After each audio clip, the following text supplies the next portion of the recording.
Marvel, God level eating. This video is purely for entertainment and does not infringe on copyrights or laws. The rights to the novel and image belong to the original author. We do not claim ownership. Don't like waiting and want to listen to this fanfic in full now? Subscribe to our Patreon, where you'll find the best fanfics. Chapter 76 Fresh Blood. Since you know me, I don't need to introduce myself. As for you, Dr. Samuel Stern, I don't know much about you. Johnny smiled slightly, casually pulled the stool next to him and sat down, just looking at Samuel calmly. Before he appeared, I was just an ignorant explorer, thinking that the shallow science I mastered could change the world. But he appeared. He was too beautiful, just like a god. Samuel slowly opened his eyes, thinking of the Hulk and the Abomination, with a fanatical light in his eyes. God? Johnny asked. Yes, it's God. Incomparably powerful. What else is God? You should have seen it. Powerful power. A majestic body. Green. Intoxicating green, Samuel murmured, and the fluctuations on his body became more intense while he spoke. When Samuel became excited, blood vessels bulged on his head, which was much larger than that of ordinary people, and strange green lines appeared, making his entire head rendered green. I'm sorry, I almost killed the god you mentioned, Johnny said calmly, watching the change in Samuel's complexion. Samuel's words stopped abruptly. Samuel, your god has now surrendered to me. If there is a chance, I will let him meet you. Johnny said another sentence, which made Samuel speechless. I will give you a chance to choose, just like giving you the so-called god. Surrender to me, or, Johnny said to Samuel with a smile on his face, or you will kill me, right? Samuel spoke, interrupting Johnny's words. No.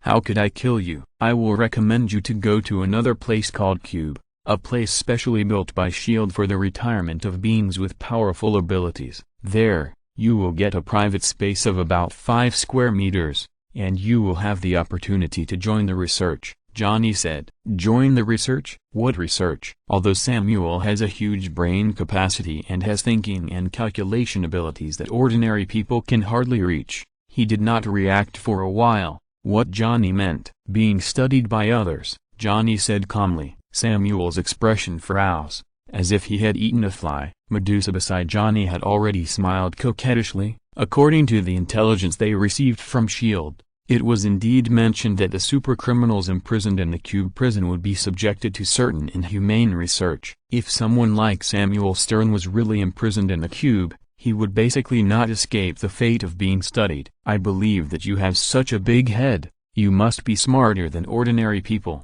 and you can judge whether what I said is true or false. So now, Mr. Big Head, give me your answer. After giving Samuel some time to think, Johnny spoke, waiting patiently for Samuel's answer. Seeing the thoughtful expression on Samuel's face, Johnny knew that his words would definitely make Samuel think carefully. After all, no one would be willing to become the material for others' experiments. Dr. Samuel, if you are willing to submit to the master, the Morgan Biotechnology Research Center should still lack a person in charge. The master was considering that we should invest more in the field of gamma biology. Just as Samuel fell into thought, Medusa spoke on the side. After years of management, Medusa already knew the ways of the world. One sentence cut to Samuel's heart and said the issue that Samuel was most concerned about. If I submit, I need to have the power to choose research independently, and the research funds must be sufficient. As a scientific researcher,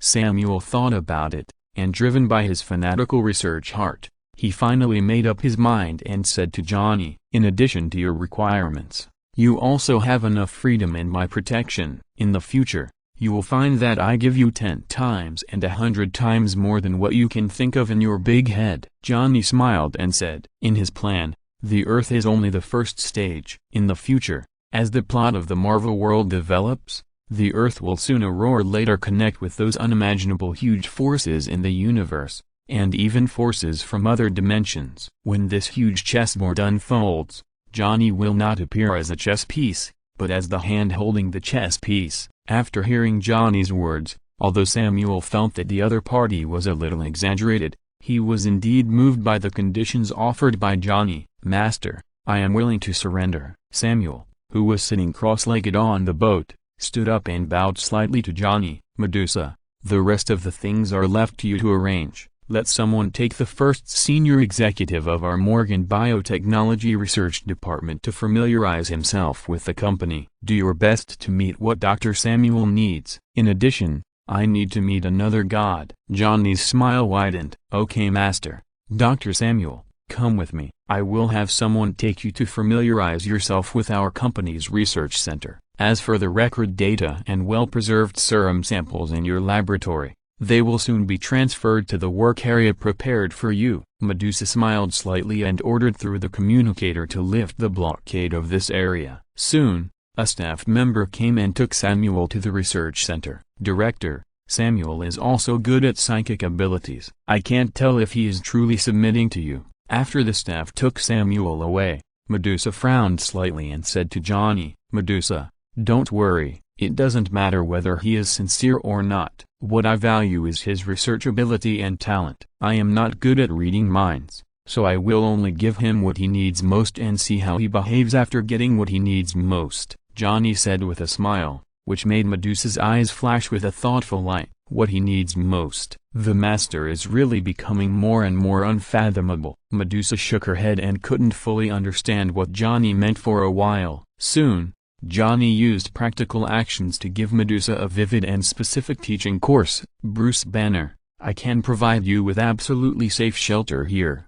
Even if Ross or S.H.I.E.L.D. know you are here, no one will bother you. Moreover, Morgan Biotech has the world's top gamma radiation research experts and biological experts. Even your old friend Mr. Lan works at Morgan Biotech. I believe they can find a solution to your physical condition." Johnny talked to Bruce Banner, who had returned to normal, with a pleasant face, and Medusa was full of admiration. "I am beginning to understand what the Master means." Chapter 77, Warning to the World. Bruce Banner has spent countless efforts for the Hulk in his body since he awakened for the first time. Moreover, for many years, he has been looking for ways to control himself while avoiding Ross's pursuit, and he has long been exhausted. Now, Johnny gave him such an opportunity, so that he can not only get shelter, but also study ways to suppress the Hulk in his body. Therefore, Bruce Banner agreed without much thought. "Very good, Bruce.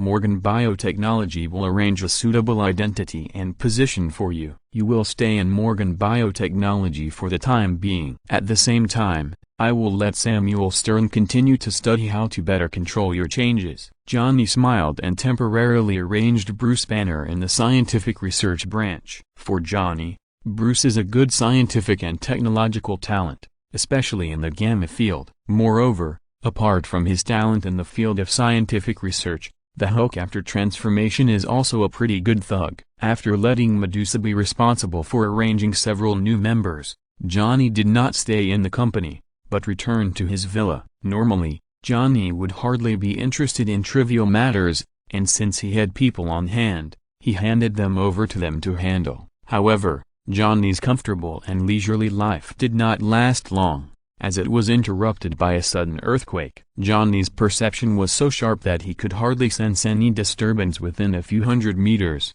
let alone an earthquake. Although the earthquake was not severe, it made Johnny's face change slightly. At the moment of the earthquake, he sensed an unusual breath. Although this breath was far away from Johnny, it made him feel a sense of crisis. However, this sense of crisis was fleeting, and Johnny did not take it too seriously, but just attributed it to the awakening of a powerful mutant somewhere. But soon, Johnny saw an emergency news report on TV. Just 15 minutes ago, an earthquake spread all over the world. Almost all countries in the world felt it. Fortunately, the earthquake was not strong. So far, there has been no report of any casualties or property damage. The cause of the earthquake is still under investigation. Johnny frowned slightly when he saw the news. Fuck. There won't be Godzilla in the Marvel world. Johnny, who was interrupted by this strange earthquake, complained, but didn't take it too seriously. However,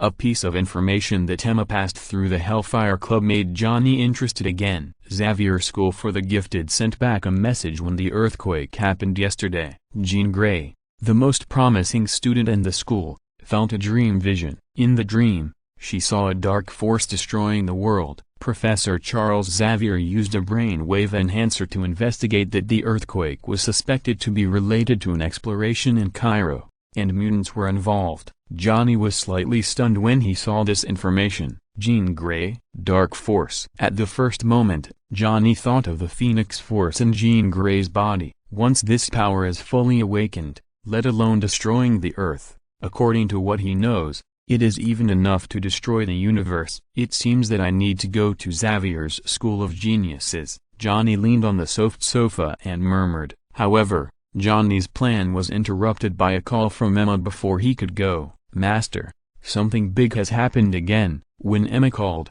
the world had fallen into complete chaos and panic. In the official residence of the Hellfire Club, Johnny was playing a series of pictures in front of him. In all the pictures, different missile silos in different countries were opened, and all missiles were launched, and disappeared at the end of the picture in a blink of an eye. Master, these missiles were all launched straight into space. Are all countries in the world crazy? Looking at the picture in front of them, Medusa and the other girls were all shocked and speechless. Contact Xavier's School of Geniuses. Johnny's face sank slightly, and he said to Emma. After a moment, Emma's face was gloomy. Master, there is no response from Xavier's School for the Gifted. Do you want to send Red Devil to check it out? Hearing Emma's words, Johnny fell into a brief silence. Combining various things, he had guessed the whole story. This is the plot of X-Men, Apocalypse. On the other side of the Earth, Apocalypse has been resurrected. Just like the original,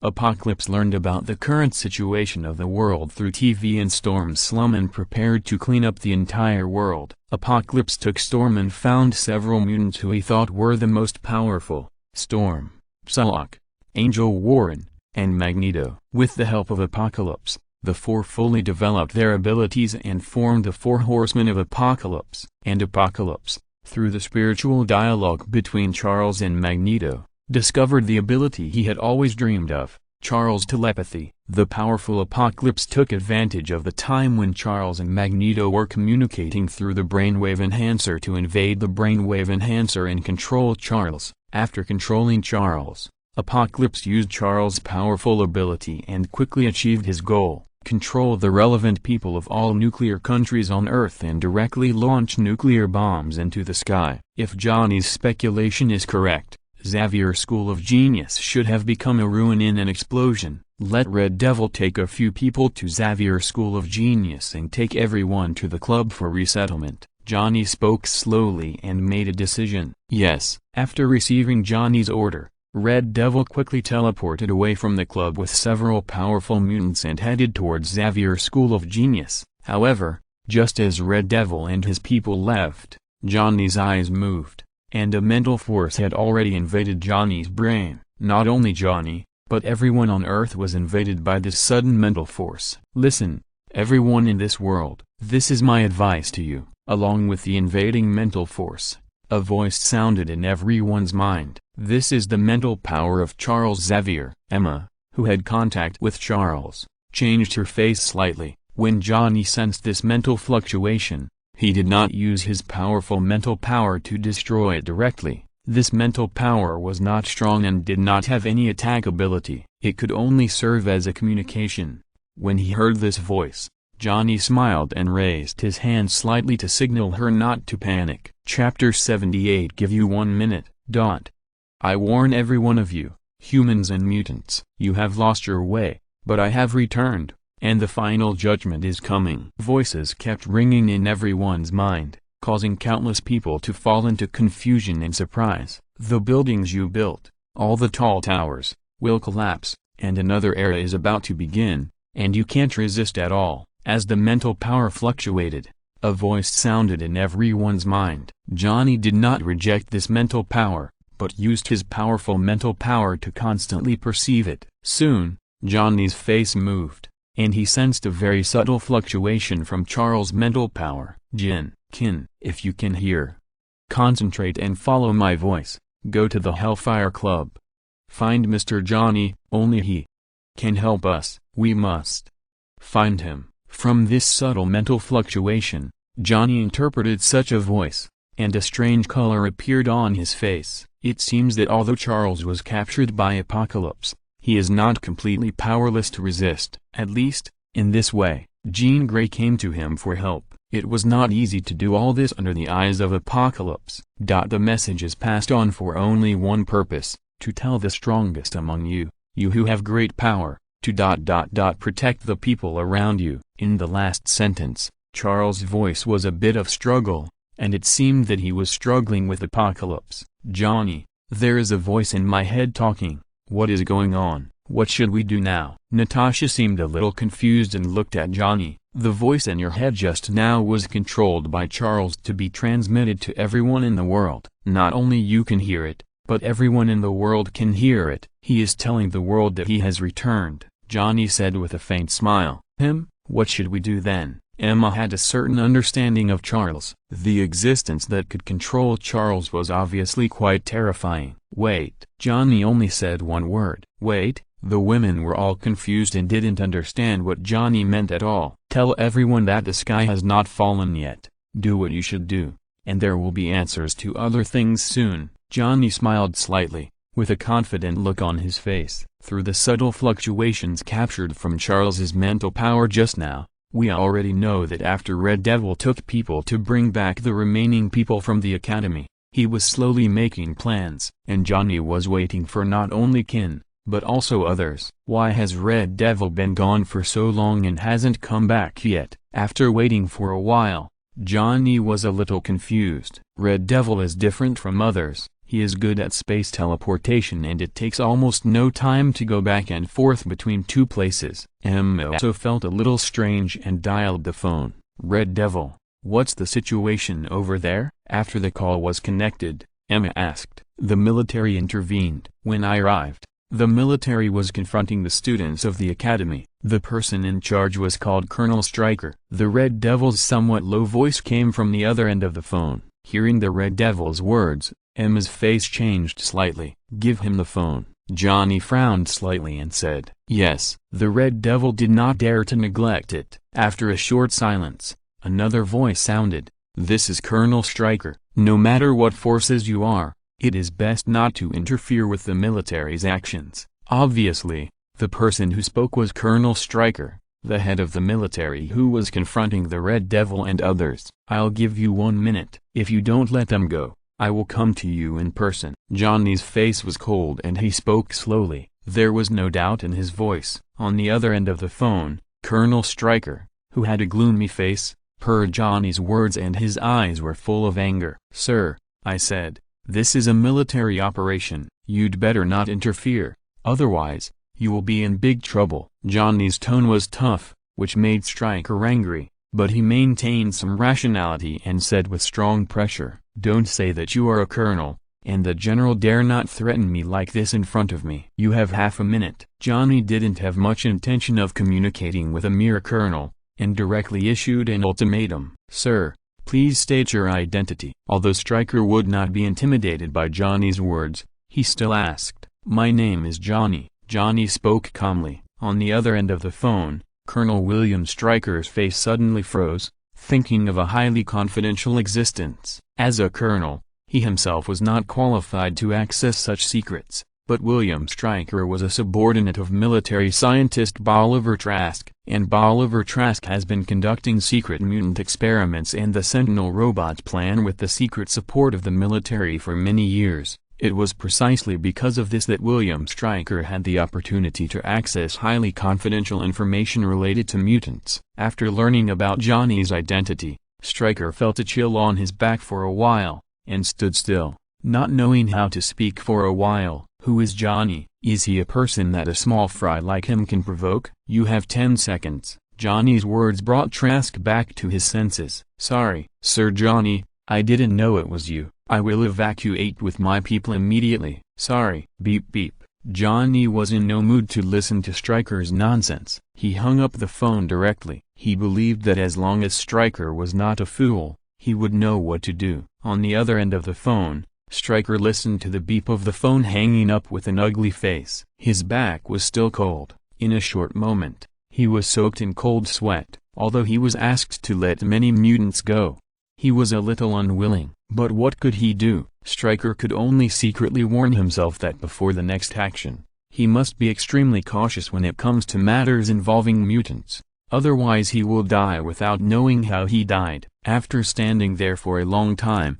Stryker came to his senses. "Sorry, I didn't know you were Mr. Johnny's people before. Now you can leave. Let's evacuate." Looking at the mutants led by the Red Devil and the students of Xavier's School of Geniuses behind him, Stryker spoke and then left with his people in disgrace. His men were all confused by Stryker's order, but when they saw Stryker's gloomy face, they all refrained from speaking rashly, fearing that something bad might happen. "Everyone, follow me. I will take you to a safe place." Chapter 79 President asks for help. "Master, all the teachers and students of Xavier Academy have been brought back. The X-Men and a student named Jean Grey said they have something urgent to see you." Soon, the Red Devil sent a message. "Let the others settle down and let them come to the office," Johnny said. Soon, in front of Johnny, a group of somewhat anxious X-Men and a graceful young girl appeared in front of Johnny. Obviously, there are many new people in the X-Men. In addition to Mystique, Raven and Beast Hank, who Johnny has met before, there are also Cyclops Scott, Blue Demon and Quicksilver. "Mr. Johnny, you must save the professor." Seeing Johnny, Hank couldn't wait to speak. "Hank, don't worry, I already know. Sit down and talk slowly." Johnny smiled slightly and motioned everyone to sit down first. Among the crowd, several people had only heard of Johnny before, but had never seen him. It was the first time they faced a strong man like Johnny, and they all seemed a little embarrassed. "Mr. Johnny, thank you for saving us again. I want to ask for your help. The professor is in trouble." Under Johnny's calm gaze, Hank's anxiety was slightly relieved. He took a deep breath and spoke. "Hank, we are old friends. Don't be so polite. I heard that Charles was taken away by Apocalypse, but for the time being, his life should not be in danger." Johnny spoke calmly. "Mr. Johnny, I am Jean Grey, a student of Professor Charles." Everyone could hear the professor's voice before, but I heard the message that the professor sent to me alone. He asked us to seek your help. Looking at the young Johnny in front of her, Jean Grey spoke. "I also heard what Charles sent to you. I will intervene in this matter at the appropriate time." Johnny's eyes fell on Jean Grey, who was still a little childish, and smiled slightly. With Johnny's assurance, everyone felt relieved. "Master, Apocalypse's abilities are somewhat special. According to the relevant intelligence we have obtained, he can do things such as teleportation, desertification, and enhancing mutant abilities. Moreover, we suspect that he has some kind of immortal power. His combat power is super strong. I'm afraid only you can deal with him." In the room, Natasha, who is responsible for intelligence collection, opened a stack of documents and spread them in front of Johnny. All of them were information related to Apocalypse. Hearing Natasha's words, all the X-Men became nervous. These abilities are not Apocalypse's own abilities. As a mutant who awakened thousands of years ago, Apocalypse's own ability is only one, which is to completely transfer his consciousness to another body, thereby plundering the abilities of others. This is also the reason why he is interested in Charles. After reading the intelligence, Johnny smiled slightly and said something that shocked everyone. "In this case, Mr. Johnny, let's go and save Charles as soon as possible." Raven spoke in a hurry. Among the crowd, Raven grew up with Charles since childhood, and the two had a very deep relationship. Now hearing Johnny talk about Apocalypse's purpose, he was also shocked. "Don't worry, Apocalypse's ability needs assistance. Charles will be safe in the short term. Moreover, I heard that after Apocalypse sent the message to all mankind, countries around the world have united and sent fighter jets to trouble him. There should be news soon." Johnny was still calm. Seeing this, the X-Men and others could not say anything more and could only hope that Charles would be safe. "Master, do you want to mobilize people from the club?" Emma was a little nervous about the strength of Apocalypse and suggested. "No, there is no need to be so troublesome." Johnny smiled slightly. While everyone was waiting anxiously, Medusa's cell phone rang. After answering the call, Medusa's face became strange. Obviously something important. "Master, I just received news that the fighter jets sent by various countries were all destroyed over Cairo. The other party wants to talk to you. After hanging up the phone, Medusa's eyes showed some enlightenment, and finally understood what Johnny had been waiting for. Now the countries have obviously reached the point where they are at their wits' end. It doesn't take much thought to know the purpose of contacting Johnny. Bring it here. Johnny nodded, having already guessed the answer. Soon, a group of people appeared in front of Johnny. In the crowd, Johnny saw a familiar figure. It was General Ross, who indirectly caused the New York incident.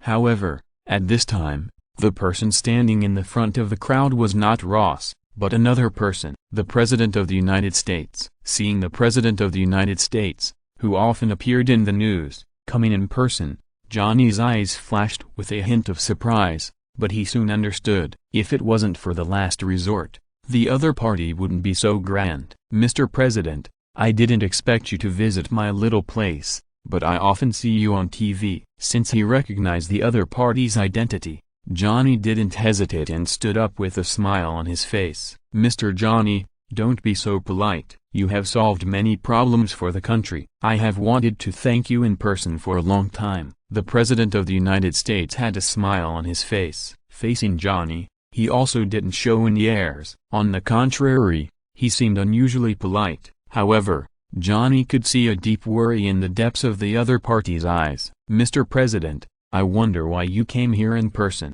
Did the club evade taxes? After the few people sat down, Johnny said half-jokingly. Mr. Johnny, you are joking. In fact, I came here this time mainly to ask for Mr. Johnny's help. The president waved his hand and got to the point with a serious face. The person following the president quickly turned on the computer he brought. Mr. Johnny, I believe you should also know about the nuclear bombs in the world that were launched into space at the same time and the voices in everyone's heads. According to our investigation, the person who caused this incident was a mutant who had been sleeping for thousands of years. In order to deal with this mutant, countries around the world united and sent out unmanned reconnaissance aircraft carrying powerful bombs. However, all the unmanned reconnaissance aircraft sent by the World Joint Command disappeared over Cairo, and the bombs were shielded from radio waves by the strange magnetic field before they could be detonated. This is the last captured picture. When it comes to apocalypse, even the President of the United States frowned and felt it was very difficult. Originally, it was thought that the threat of apocalypse was so great that all the countries in the world united and should be able to find a way to counter apocalypse, but it was unexpected that they still failed. Seeing the last picture taken by the unmanned reconnaissance aircraft on the computer screen, Johnny showed a meaningful smile on his face. On the screen, Magneto Eric, wearing a strange armor and a strange helmet, slowly stretched out his hand to the unmanned reconnaissance aircraft in the sky. Eric was wearing a helmet on his head, which was exactly the same as the helmet that Hela wore on his head back then. Eric, among the X-Men, Raven looked surprised and couldn't help but exclaimed. Chapter 80. Taking advantage of the situation. Mr. Johnny, this is the final image. The map sent back by satellite shows that Cairo, Egypt, has been completely destroyed by the mutant. All the buildings have turned into yellow sand. The only thing left is a huge pyramid. The president spoke in a heavy voice, with deep powerlessness. All the nuclear bombs in the world were thrown into outer space under the control of Apocalypse, and the huge Egyptian capital of Cairo was destroyed by the other party in a short time. According to this calculation, if Apocalypse comes, New York and Washington may not escape the fate of Cairo. Mr. President, don't worry too much. There is plenty of time. The other party is far away in Cairo, so far away from the United States. Johnny comforted him, but this comfort not only did not make the American president feel at ease, but made him want to cry. It seems that the other party has no intention of taking action. Mr. Johnny, I came to you this time because of the intention of the countries around the world. After discussion, we all agreed that only you have the ability to resolve the crisis of the mutant apocalypse. But don't worry, as long as you are willing to help, the countries around the world will remember your help. This is the interest we decided after discussion. You can take a look. If you need anything else, you can ask for it. The US president did not dare to continue chatting with Johnny. He directly took out a document, which recorded the interests that the countries around the world were willing to give up. In short, it was the reward for Johnny's help. Johnny glanced at it and did not look at it carefully, but many of the clauses on the document had already made him smile. "Mr. President, you are too polite. This mutant's behavior is too extreme. I can't stand it." Johnny smiled slightly, took the document handed over by the president, and threw it to Medusa. "But Mr. President, I want one more thing." Changing the subject, Johnny's eyes fell on the president. Hearing the first half of Johnny's sentence, the president was happy, but the latter sentence made the president's heart lift. In order to invite Johnny to help, countries around the world, including the United States, have paid a huge reward. This reward is not only economic, but also various conveniences, enough to make Johnny's Morgan Biotechnology and Hellfire Club rise directly in a short period of time. The other party is not satisfied. "Mr. Johnny, please feel free to ask for anything you need, as long as it is within our capabilities. We will try our best to meet it." Although he felt that Johnny was a little too greedy, the president still had a smile on his face. In the face of the threat of apocalypse, life is more important than anything else. "Mr. President, don't be nervous. It's not a difficult condition. I just want an item from SHIELD, called the Cosmic Cube." Johnny slowly opened his mouth and said to the president, "The Cosmic Cube, also known as the Space Stone, is one of the 6 cosmic infinity stones. It has endless space power and is one of the 6 most basic and powerful powers in the world. This is also the main purpose of Johnny coming to Earth. Since its establishment, S.H.I.E.L.D. has been trying to salvage the fighter plane that Captain America crashed. On the surface, it seems that there is a deep friendship between S.H.I.E.L.D. founders Howard Stark and Carter Page and Captain America.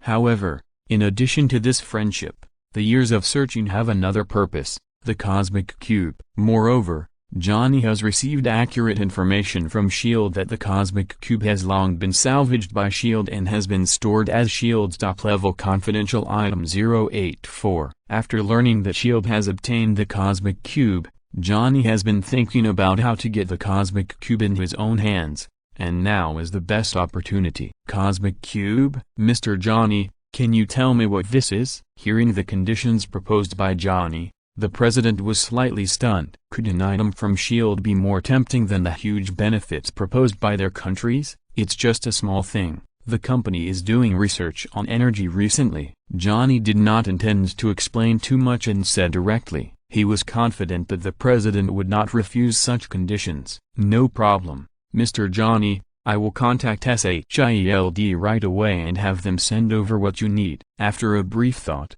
the president made a direct decision. "Mr. President, thank you for your generosity." "Medusa, prepare the plane. Destination, Cairo." Johnny's face was full of smiles. He will soon meet the first of the 6 Infinity Stones. Hearing Johnny's words, the president and the people who followed him showed great surprise on their faces, and the X-Men behind Yifeng were even more excited. "Mr. Johnny, I developed a fighter plane myself, and its performance should be better than ordinary fighter planes. Why don't you take our fighter plane?" Just as Medusa was about to leave, Hank, who had not spoken, whispered in the crowd. Although Hank is a mutant, it is undeniable that his talent in technology is equally amazing. "No problem, Hank. I also have a condition. When the matter of apocalypse is resolved, you come to work at Morgan Biotechnology, and I will pay you as the highest scientific researcher." Thinking of Hank's talent in technology, Johnny made a decision instantly. At this time, it is the best time to blackmail. If a scientific and technological talent like Hank can be brought to the company, it will definitely bring a huge breakthrough to the technology department. Hank was anxious to save Charles. After hearing Johnny's words, he agreed without much thought and left quickly with the other X-Men, preparing to go to Cairo's fighter plane. S.H.I.E.L.D. Base. Director, there is an order signed by the President himself, which requires your approval. In S.H.I.E.L.D., Fury's deputy had a strange look on his face and handed a document to Fury. Fury frowned slightly, and was obviously in a bad mood. In principle, the appearance of Apocalypse was the responsibility of S.H.I.E.L.D., but now, Apocalypse's power has far exceeded the limit that S.H.I.E.L.D. can handle. Now that the order signed by the President himself has been issued, Fury has a bad premonition. Soon, this premonition became a reality. Bang! Fury punched the table heavily, shaking many objects on the table to the ground, with considerable force. "Director, what's wrong?" Feeling the undisguised anger and fury, the deputy was shocked. "Have someone send the cosmic cube over here." Fury, who was furious, didn't want to explain at all and gave the order directly. "Director, the cosmic cube is the key item in the Perseus project. Research is currently underway." The deputy was slightly stunned and spoke right away. Fury shouted, because he had a lot of anger that he had no place to vent, and now it all fell on the deputy. "Yes. Yes." Seeing Fury's look of wanting to bite someone, the deputy nodded in a panic and left quickly. Chapter 81 The Power of Space. How did Johnny know about the cosmic cube? When his deputy hurriedly left to prepare the cosmic cube, Fury murmured in confusion, feeling unwilling in his heart. After learning about the records of the cosmic cube, Fury knew clearly how terrible this item was, if S.H.I.E.L.D. could fully study it. However, the president's order on the table made Fury feel deeply powerless. Under the order signed by the president, it didn't take long for the cosmic cube to leave the secret base of S.H.I.E.L.D. and be delivered directly to Johnny in the Morgan Biotechnology building by a fighter plane. "Mr. Johnny, this is the cosmic cube you requested." The black box containing the cosmic cube was handed to Johnny by the President of the United States. Johnny could feel the vast and terrible energy in the box without opening it. Among the people present, in addition to Johnny, there were also Emma and others who were good at mental power who had strong perception. However, although several people were curious, they did not speak. "Mr. President, it's a pleasure to work with you." Johnny suppressed his excitement and took the box from the president without showing any emotion. "Mr. President, I also need to prepare." "You can rest in the company." Since he had already got the cosmic cube, Johnny was not going to leave it alone. He said hello to the president, gave Medusa a look, and left quickly. In the company, there was a special area. Except for Johnny and Medusa, no one else had permission to enter. And now, Johnny was the only one in the whole area, which was filled with huge energy fluctuations. World Mission: Collect Infinite Gems. Completion 1/6. Collect Infinite Gems, Space Gems. On Johnny's mission panel, the completion of the world mission has changed from 06 to 16. In his hand, a cubic crystal that was not much bigger than the 9th order Rubik's Cube was emitting a hazy blue light.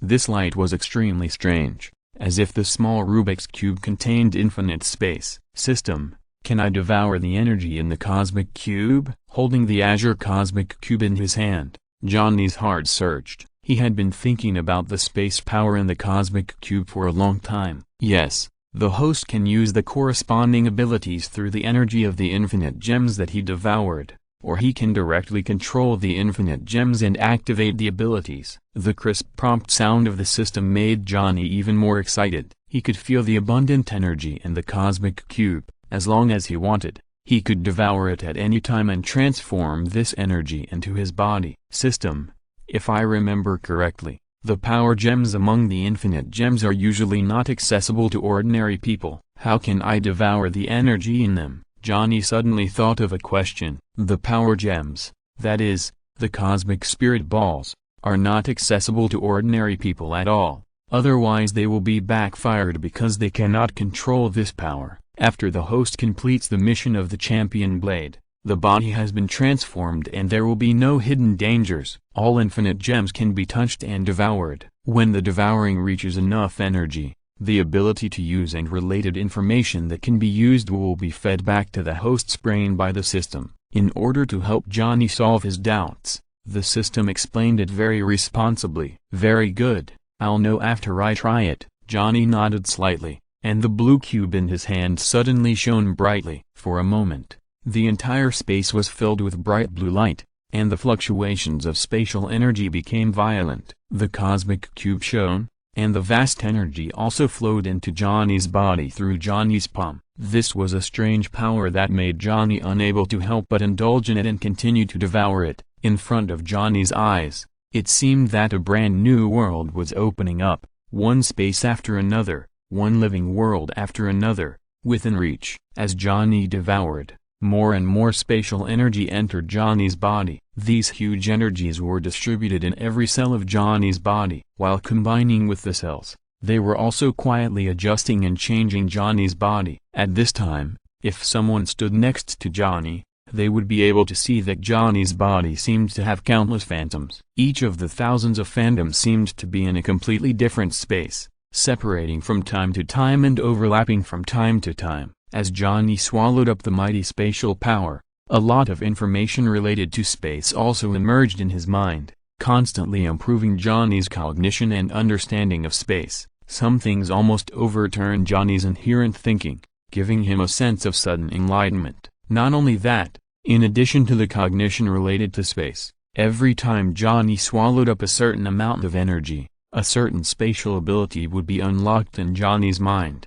and the method of using it, as the system said, would automatically emerge. Johnny's swallowing did not last too long. The energy of the cosmic cube was infinite, but the spatial power stored in his body was very limited. This short moment of crazy swallowing had already filled every cell in his body with a lot of spatial power. My physique can't keep up. It seems that if I want to accommodate more power, I need to keep getting stronger. Johnny's closed eyes slowly opened, ending the first swallowing of the infinite gem energy, and the countless overlapping shadows of Johnny disappeared. With a slight smile, Johnny casually drew a line at the space in front of him. With such a seemingly light stroke, a dark and deep space crack appeared in the fluctuation of the space force in the blink of an eye, like the mouth of a beast that wanted to devour someone. Just looking at it with the naked eye, people felt a palpitation. Through the deep space crack, Johnny could feel the chaotic space turbulence in the alien space behind the crack.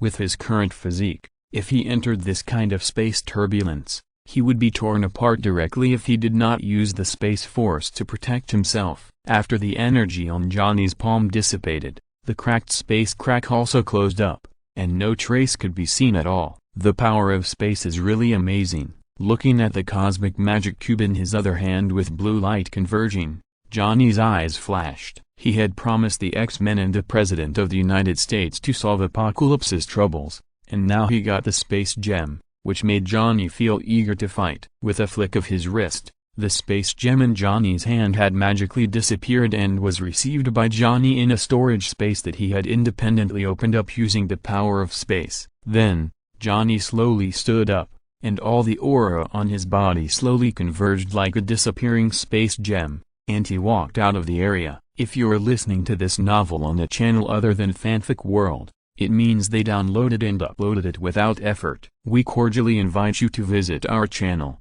Mundo Fanfic Novelist. There you'll find the original version of this story and you can explore many other novels of various genres. We are waiting for you to immerse yourself in a world of incredible novels. Chapter 82 Found a Treasure. In less than an hour, Hank had already appeared in the Morgan Bio building with the fighter he developed. Hank, the performance of this fighter is indeed quite good, but I'm a little curious. There was an explosion at the college. Where did you put this fighter? The fighter was driving fast, and Johnny was a little curious and asked. It's like this, Mr. Johnny. Charles spent a lot of effort to build a separate laboratory for me in the basement of the college. I usually stay in the laboratory. In recent years, I have come up with a lot of things. Being praised by Johnny for his achievements, Hank seemed a little shy and said with a smile, a lot of things? Johnny was slightly stunned. Yes, energy conversion and power propulsion are just one aspect. I have also done some research on bioactive materials. In addition, I have also made some achievements in recent years on the X gene that turns humans into mutants. Seeing Johnny paying so much attention to his achievements, Hank seemed even more embarrassed. I seem to have picked up a treasure. Johnny's eyes flashed with surprise. Mr. Johnny, the fighter plane I designed can reach a maximum speed of 3-4 Mach. According to the speed of the fighter plane, it will be able to reach Cairo in about 2 hours. On the fighter plane, Hank, as the pilot, has already exerted the performance of the fighter plane he designed to the limit. Johnny nodded, with satisfaction on his face. Hank's excellence really exceeded his expectations. With the current technology on Earth, there are almost no fighter planes of this era that can reach the speed of sound, let alone exceed it. The fighter plane designed by Hank can reach a speed of 4 times the speed of sound in the case of extreme straight-line flight, which has completely exceeded Johnny's estimation. Such a fighter plane cannot even be described as excellent. Hank's research results are at least decades ahead of the times. In Johnny's eyes, Hank has completely become a designated research talent for Morgan Biotechnology. Johnny secretly decided that after this incident is over, he must make good arrangements for Hank and not let him get into trouble. Hank has already given me a surprise. I wonder how capable the technological geniuses who are about to rise in this era will be. Several names emerged in Johnny's mind. Mr. Fantastic Reed, Iron Man Tony Stark. At this time, Cairo, Egypt, which was already a ruin, stood with several tall pyramids. In one of the most magnificent pyramids, Apocalypse stood with the 4 horsemen, and Charles was placed on the altar of the ceremony. His hands and feet were tied and he could hardly struggle. The time is almost up. Next, I will start the ceremony. As long as the ceremony is completed, I will become extremely powerful and become anyone. However, the process of the ceremony cannot be interrupted. Do you understand? The 4 horsemen nodded one after another, and Magneto Eric Lancher hesitated for a while and decided to tell Johnny's story. There is another strong man on Earth. His name is Johnny. Many years ago, after a narration, Magneto had told Apocalypse everything he knew about Johnny. After listening to Magneto's description, Apocalypse didn't care much, but the other 3 of the 4 horsemen were a little surprised. Don't worry, my child, you have magnified my fear. Today, your ability has been fully developed. The existence that was once unattainable in front of you can only crawl at your feet now. Go and complete your task, Apocalypse said to Magneto, and then asked several people to leave and help him guard outside the pyramid. Magneto was indeed afraid of Johnny, but after Apocalypse's words, he slowly eliminated his fear. With his current strength, he can even control the Earth's magnetic field. As long as he is willing, he can change the entire Earth's magnetic field with his ability and completely exterminate all creatures. Thinking of this, Magneto was suddenly full of confidence and swelled up. After that, the 4 horsemen of Apocalypse returned to their posts, and Magneto also began to continue to control the Earth's magnetic field, forming an extremely huge metal magnetic field circle to guard the entrance of the pyramid. This magnetic field circle formed by countless fine metals is connected to the Earth's huge magnetic field, forming a barrier with strong defense, even in the face of missile bombardment. Apocalypse, you are nothing but a false god. Whoever follows you will betray you in the end. Charles, whose body was completely bound on the ritual platform, saw Apocalypse slowly lying beside him, and was about to start the ceremony. He shouted loudly, and at the same time prayed in his heart, hoping that Jean Grey could contact Johnny and stop this catastrophe. Apocalypse slowly lay on the ritual platform next to Charles, and waved his hand. In the pyramid, a huge diamond-shaped golden body suddenly flew high into the sky, landed steadily on the top of the pyramid, and began to shine, receiving the brilliance of the scorching sun. I have experienced countless reincarnations, but I have never gotten what I want. This time, I will be completely perfect, making myself omnipresent and becoming everyone. The ceremony was about to begin, and Apocalypse's voice was filled with excitement that was difficult to conceal. Charles watched the ceremony about to begin. At the top of the pyramid, a huge amount of scorching sun brilliance gathered. These brilliances were like water waves. After being absorbed by the huge diamond-shaped gold, they spread down along the various strange patterns on the pyramid. Although he struggled hard, all his abilities were restricted and his body was bound on the altar, so he couldn't get rid of it. Just as the golden liquid was flowing like water and was about to spread to the altar to start the ceremony, the light inside the magnificent pyramid suddenly dimmed. In the sky, the brilliance of the scorching sun was completely blocked by a fighter plane, and no sunlight could fall on the top of the pyramid. Apocalypse, who was lying flat on the altar, changed his face. He felt a lot of breath in the sky outside the pyramid, and his pupils suddenly shrank. Among these large amounts of breath, there was a hidden breath, which made the sensitive Apocalypse feel a strong sense of crisis. In Apocalypse's perception, this breath and the changes in the sky occurred at the same time. There is no doubt that there is a connection between the two. How can there be such a powerful existence? Apocalypse, who was lying on the altar, was surprised and exclaimed. Charles, who was bound on the altar, also felt this breath and showed excitement on his face. He is finally here, and he is even more powerful than before. Charles couldn't help but whisper to himself, with a look of relief. Apocalypse was stunned. Who are you talking about? Apocalypse felt a strong threat from this breath. Hearing Charles' words, Apocalypse asked. Chapter 83 Space Confinement. If you read my memory when you invaded my brain, you should know that there are more powerful beings in this world than you. Eric warned you, but you didn't listen. Charles smiled. Although he was still unable to move under the restraints, he was much calmer than before. Are you talking about that human Johnny? Who is he? Apocalypse was slightly stunned, but soon reacted and frowned slightly. At first, when Eric reminded him, Apocalypse didn't take it seriously, thinking that Johnny was just exaggerated by Eric. But now, the real sense of threat makes Apocalypse regret it. If he had known that Johnny was so powerful, he should have solved this threat first before the ceremony began. Many years ago, a nuclear war instigated by mutants almost started, and in the end it was him who came forward and resolved the crisis. Charles didn't mean to hide anything,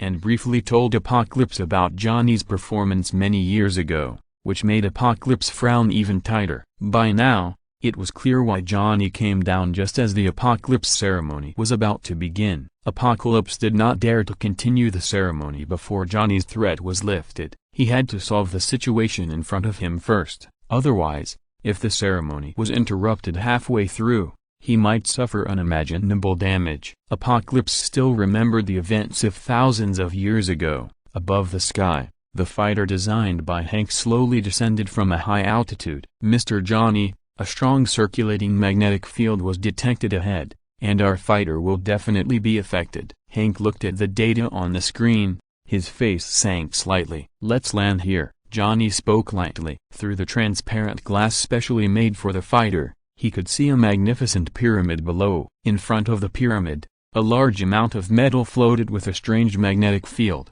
forming a powerful metal torrent. Although the fighter designed by Hank had good defense, it was also difficult to travel through the chaotic magnetic field. If it was not handled properly, it would cause a crash. In the center of the huge magnetic field, Johnny saw the figure of Magneto floating in the air. At this time, Magneto was wearing armor and stretched out his body, controlling the huge Earth's magnetic field. It not only formed a huge force field composed of metal torrents, but also affected the Earth's magnetic field and continued to influence it. Magneto should have been immersed in it, with his eyes closed, constantly controlling and guiding the magnetic field. The arrival of the X-Men fighter plane did not seem to alarm him. Leave it to me, Magneto, Johnny said softly, and disappeared in the command center in a blink of an eye. Johnny's judgment was right. Magneto's ability was trying to control the huge magnetic field in front of him, and he could not be distracted at all. Eric Lanchier, you can stop.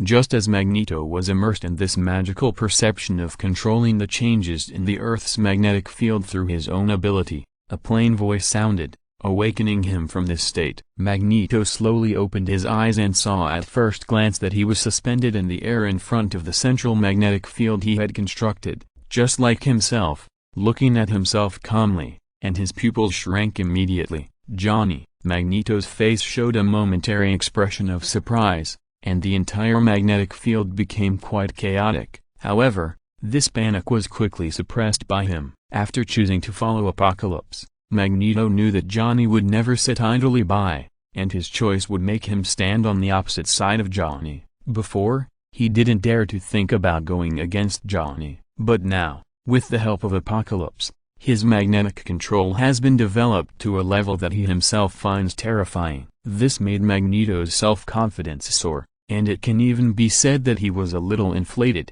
Mr. Johnny, I am now one of the four horsemen of Apocalypse. If you want to stop Apocalypse from saving the world, you are standing on the opposite side of me. The surprise in his heart was forcibly suppressed by Magneto. Feeling the huge energy he could control, Magneto's confidence in speaking was also much more sufficient. Feeling the surging power in Magneto, Johnny was slightly stunned, and then sneered. It seems that after his ability was maximized by Apocalypse, Eric really inflated. Johnny didn't bother to say much to the inflated Magneto. Now that Charles was captured by Apocalypse, the ritual could be performed at any time. If Apocalypse gets Charles' ability, even if Johnny takes action, it will be difficult to completely deal with Apocalypse. Since you want to stand on the opposite side of me, I hope you are ready to stand on the opposite side of me. Johnny spoke coldly, facing the magnetic field barrier constructed by Magneto. His physical strength burst out,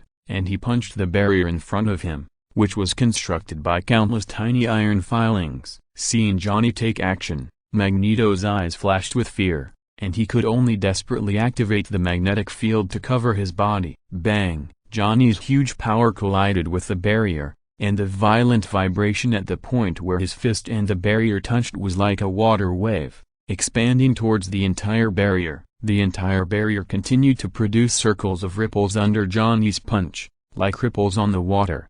However, when the power of Johnny's punch was exhausted, the barrier was not destroyed. Seeing this, Magneto's eyes flashed with excitement, and the fear deep in his eyes slowly dissipated and turned into confidence. Mr. Johnny, my magnetic field is linked to the Earth's huge magnetic field, and you have no way to break it.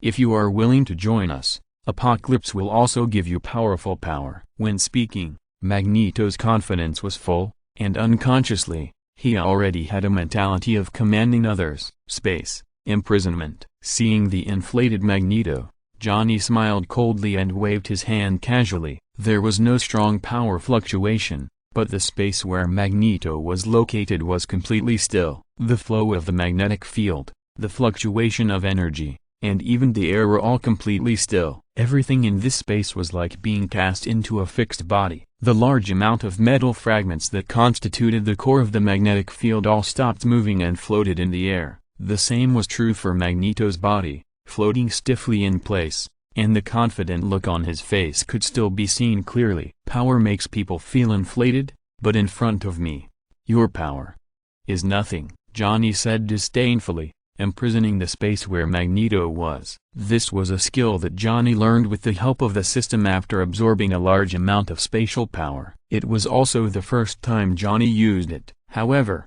the effect did not disappoint Johnny. Chapter 84, Don't Know Life or Death. Once formed, the imprisoned space is like a copper wall and iron wall. It is extremely difficult to break it with brute force. Not to mention that Magneto's ability is only magnetic control. Even if 2 years ago absorbed a huge amount of nuclear energy and could easily destroy a fleet, he had to be honest under the space confinement. After his body was completely imprisoned, Magneto could no longer control the magnetic field. Johnny waved his hand casually, and Magneto's imprisoned body fell heavily to the ground, raising a lot of dust. Fortunately, there are no buildings on the ground now. Only the wild sand left after the catalysis of Apocalypse's ability. Otherwise, with Magneto's physique, just falling from the sky would be enough for him to drink a pot. However, this violent impact still made Magneto pale and suffered a huge shock. It was a pity that under Johnny's confinement,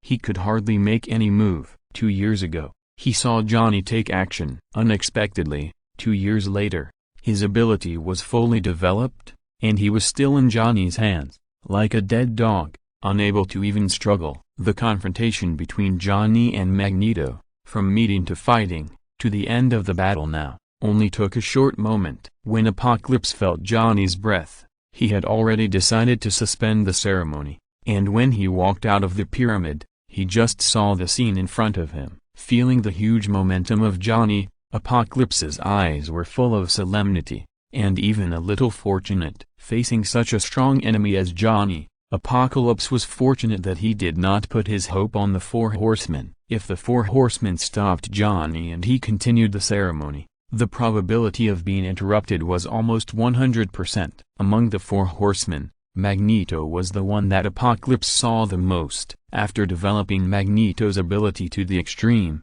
although Apocalypse did not show it, he was secretly surprised by this ability. And the ability that surprised him barely lasted less than a minute in front of Johnny. Surrounding Apocalypse, the angels Warren, Storm, and Psylocke also saw Magneto being imprisoned by Johnny and unable to move. Storm became a mutant very early and had some knowledge of the mutant world. Psylocke had been in contact with the Taliban's underground intelligence center. They both knew a thing or two about Johnny's strength. When they saw Magneto almost instantly lost his ability to resist, they were already nervous and vigilant. Only the Angel Warren did not show much fear when he saw Magneto being controlled by Johnny. On the one hand, Angel Warren was young and full of vigor. After his abilities were developed, he was more inflated than Magneto. Moreover, he did not know Johnny at all. This is the so-called ignorance is fearless. On the other hand, Magneto was controlled by Johnny,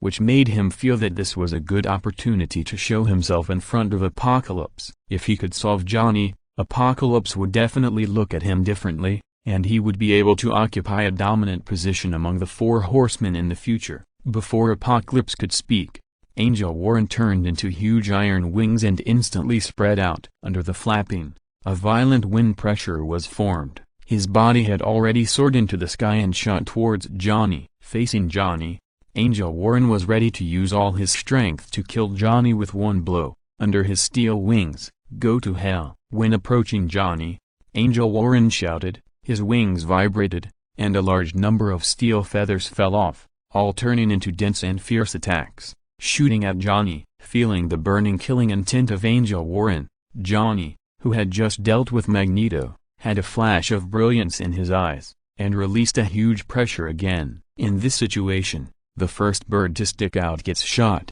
and Angel Warren became the arrogant first bird. Facing countless steel feathers shooting at him, Johnny had no intention of moving at all. The cosmic energy surged from all directions, covering his body and turning into a translucent energy barrier. When all the steel feathers approached Johnny's body, these iron feathers were like hitting an invisible air wall and could not enter. What's more, these feathers, which were harder and sharper than steel, made a tooth-grinding creaking sound when Johnny waved them casually, and turned into flying iron filings. Angel Warren's face suddenly changed when he saw this scene. He suddenly opened his wings that were rushing towards Johnny, trying to buffer and avoid a head-on fight with Johnny. Originally, turning a large number of feathers into attacks was a trick that Angel Warren learned after developing his abilities. These feathers have strong penetrating power, not to mention flesh and blood. Even steel plates can be penetrated directly. But now,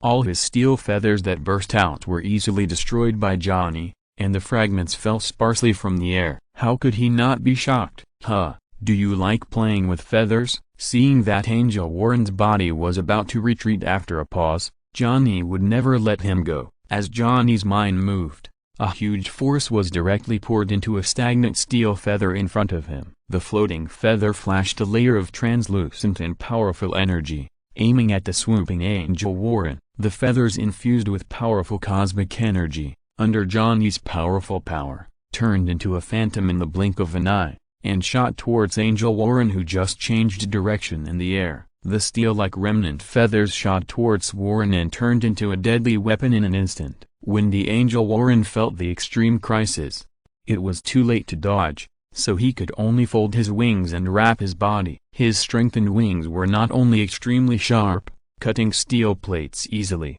but also had amazing defensive power. Ordinary armor-piercing bullets could hit them without any damage. Unfortunately, he was facing an attack that condensed the majestic energy of the universe. The moment the remnant feathers hit Warren's wings, the cosmic energy exploded, like a powerful bomb, exploding close to the angel's body. The angel's steel wings can resist most of the damage from the explosion, but in front of Johnny's condensed attack, they were almost destroyed instantly. The steel wings were broken, and the angel also screamed. Blood splashed on his body. Under the powerful explosion, his body was pierced by his own broken steel remnant feathers. The scream stopped abruptly, and Warren's body fell straight from the sky, faster and faster, and fell heavily to the ground, making a heavy muffled sound and raising a lot of dust. Blood flowed out from under the broken wings. Angel Warren was dead. Warren fell not far from Apocalypse. Seeing this scene, Apocalypse's eyes were filled with anger, and a terrifying aura rose from his body. He looked directly at Johnny in the sky. Chapter 85, The Fury of Apocalypse. The four horsemen of Apocalypse under his command.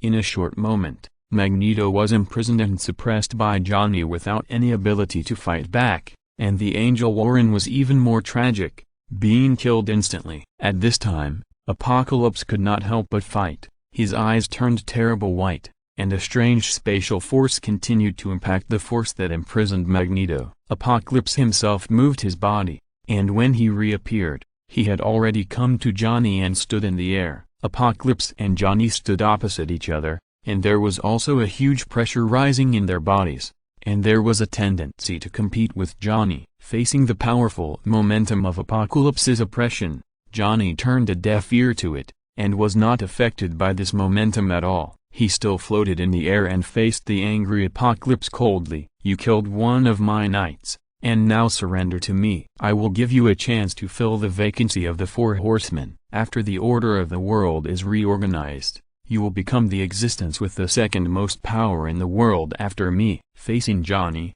Apocalypse slowly spoke. After seeing Johnny's powerful strength, Danke started to think about subduing Johnny. If he could subdue Johnny, it would be much easier for him to reorganize the world order. Hearing Danke's words, Johnny raised his eyebrows and couldn't help but sneered. "Danke, I think you have transferred too many bodies, which has caused your brain to have problems. Do you want me to surrender? I will also give you a chance. Kneel down now, and I can consider sparing your life." Johnny laughed in anger. He had faced all kinds of enemies, and he was the only one who gave the enemy the opportunity to surrender. And Danke was the first enemy who tried to make him surrender. In response, Johnny did not hesitate to fight back. Being strongly rejected by Johnny, Danke's face turned angry, and his momentum became more violent several times. Even the space where he was located was rippling like a wave, and he could hardly bear his anger. "Very good." Danke spoke,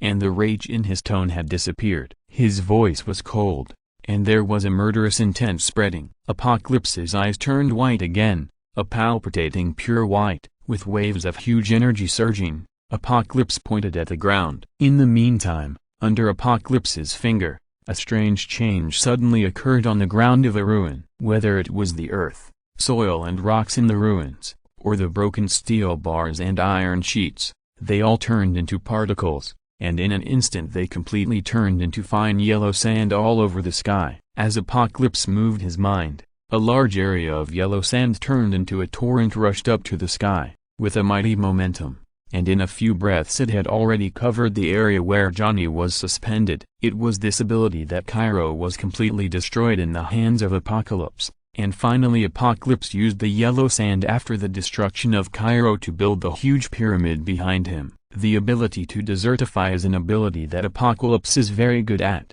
and it is very powerful. Using the ability to desertify to deal with Johnny, it can be seen that Apocalypse also knows how powerful Johnny is, and he has shown some real skills. However, can the huge yellow sand curl formed on the ground really pose a threat to Johnny? Seeing the yellow sand dragon rising from the sky, coming towards him in an overwhelming manner, and covering a very large area, it would be almost impossible to dodge without using the ability of space teleportation. In response, Johnny's eyes were cold, and layers of cosmic energy formed a solid defense barrier to protect his body, and he faced the oncoming yellow sand torrent. What is Mr. Johnny doing? Why doesn't he dodge? Apocalypse's ability is too strong. Is he sure he can deal with it? Feeling the terrible threat of the yellow sand dragon, Jean Grey cried out in shock, her face full of worry. Among her abilities, she is good at mental power, and her perception is extremely sharp. She feels the terrifying power of Apocalypse's attack particularly deeply. On the fighter plane that was slowly landing not far away, the X-Men saw this scene. Many X-Men who saw Johnny's attack for the first time opened their mouths in horror, with deep worry in their eyes. Don't worry, Mr. Johnny will definitely be able to deal with Apocalypse. Now is the opportunity. Apocalypse is being held back by Director Johnny. Let's go down. There are still two of the four horsemen of Apocalypse. Let's deal with them as soon as possible and rescue Charles. Although they were shocked by the battle between Johnny and Apocalypse, Mystique and Beast had seen some of Johnny's strength, so they were not too surprised. They said something to Jean Grey, Quicksilver and others. asking them to get ready. They were all powerful mutants. Although they were shocked, they quickly came to their senses and thought of the purpose of their trip. Nightstalker, there are only 2 of the 4 horsemen of Apocalypse left. Leave them to us. You have special abilities. Enter the pyramid as soon as possible. I will use my mental power to connect with you and guide you to find Professor Charles, and you rescue him. Jean Grey said to Kurt, the Nightstalker who had the ability to teleport. His mental power spread out and had already connected with Kurt. Through this connection, Kurt could be directly guided to find Charles trapped in the pyramid. When the fighter plane landed, Mystique and Hank the Beast led several other mutants down from the fighter plane and faced Psylocke and Storm, the only remaining ones among the 4 horsemen. Both sides were powerful mutants. On one side were Psylocke and Storm, whose abilities were developed by Apocalypse and far exceeded those of ordinary mutants, and on the other side were the X-Men, who had an overwhelming number of people in the X Academy. The 2 sides collided with each other, and the battle started in an instant. The roar of beasts, explosions, the sound of weapons hitting each other, and the sound of houses collapsing suddenly sounded in one place, and the energy aftermath overflowed. Kurt, who had used his teleportation ability, quietly avoided the 2 battlefields and appeared at the entrance of the pyramid. His figure moved again and entered the pyramid, and began to look for and rescue Charles according to Jean Grey's guidance. Above the sky, the yellow sand torrent controlled by Apocalypse also went up against the sky and swallowed up the entire area where Johnny was. A large amount of yellow sand, like flowing water, all rushed towards Johnny in the center, forming a huge sphere of quicksand, which wrapped Johnny in it, trying to crush him. As the yellow sand torrents continued to engulf and impact, the gravel sphere that wrapped Johnny became larger and larger. Johnny's body was constantly gathering distortion forces, the seemingly invisible distortion force. When the yellow sand torrents came, the huge impact of the torrent could not break through the layers of defense. The mixed yellow gravel energy was driven by the distortion force, flowing around Johnny like a stream of water. When the huge yellow sand torrent completely wrapped and entangled Johnny, Johnny's figure could no longer be seen in front of Apocalypse, only a huge gravel sphere with a diameter of nearly 100 meters. Chapter 86, Ice and Fire. When the raging sand stopped, Johnny's figure was no longer visible. Above the sky, there was only a huge ball made of gravel, as big as a mountain, which was constantly spiraling and growing, emitting a shocking pressure. Looking at the heavy ball, Apocalypse shook his head slightly. He could no longer feel Johnny's breath in it. If you had chosen to surrender to me earlier, perhaps you could have become one of the most powerful mutants in the world in the future. Unfortunately, your arrogance buried you. Apocalypse slowly raised his palm and squeezed the huge gravel ball that wrapped Johnny. The huge ball formed by countless gravel suddenly vibrated, making a sound of caution, squeezing inwards, and constantly shrinking. In the blink of an eye, it shrank to half of its previous size. The huge density brought terrifying pressure. At this time, the inside of the sand ball could definitely grind steel into powder. In Apocalypse's opinion, no flesh and blood could survive under such pressure. However, just when Apocalypse looked regretful, the shrinking gravel ball made a crack with a click. Then, there were continuous sounds of cracking of sand balls, and dense cracks appeared on the huge yellow sand ball. How is it possible? Apocalypse's face showed obvious shock. However, before he could come to his senses, the cracked sand ball suddenly exploded. Boom! A powerful momentum rose to the sky from the exploding gravel ball, and a terrible force burst out,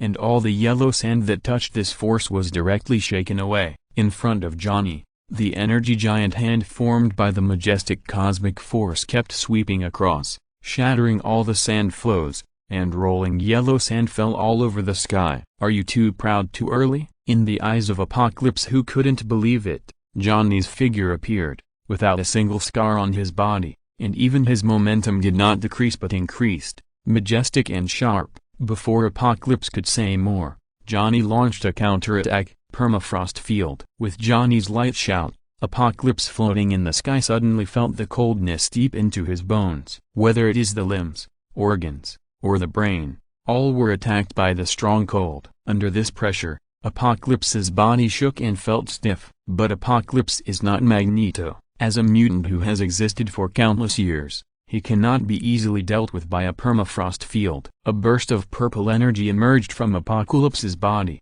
which seemed to strengthen all aspects of his body. Then, his body stabilized. Under the purple energy emerging from Apocalypse's body, Johnny released a majestic cold air, which was completely isolated from the outside and could not invade at all. Although a little embarrassed, the increasing coldness was all dealt with by Apocalypse. After the initial stiffness, it was difficult to cause substantial damage to Apocalypse. Seeing this, Johnny frowned slightly. Sure enough, an old immortal has many means. Apocalypse showed this move, which is similar to Johnny's control of the energy of the universe, but he controls the mutant energy accumulated over countless years. If one ice can't handle you, then let you try ice and fire. Johnny thought lightly. Fire. As Johnny finished speaking, a terrifying blazing energy appeared on Johnny's body at the same time. The extreme ice and surging fire, two completely different forces, were perfectly balanced in Johnny's body. As soon as the flame energy came out,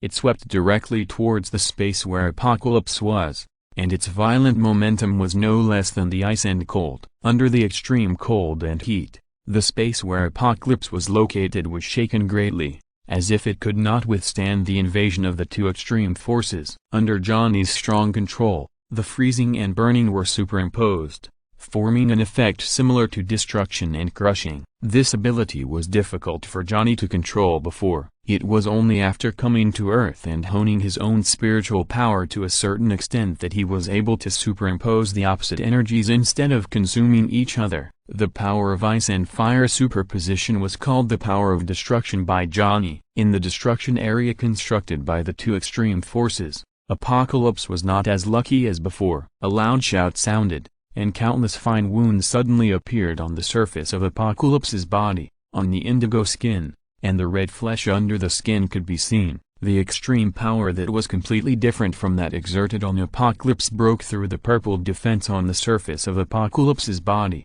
causing Apocalypse's body to be torn apart like a slow slicing, which looked extremely miserable.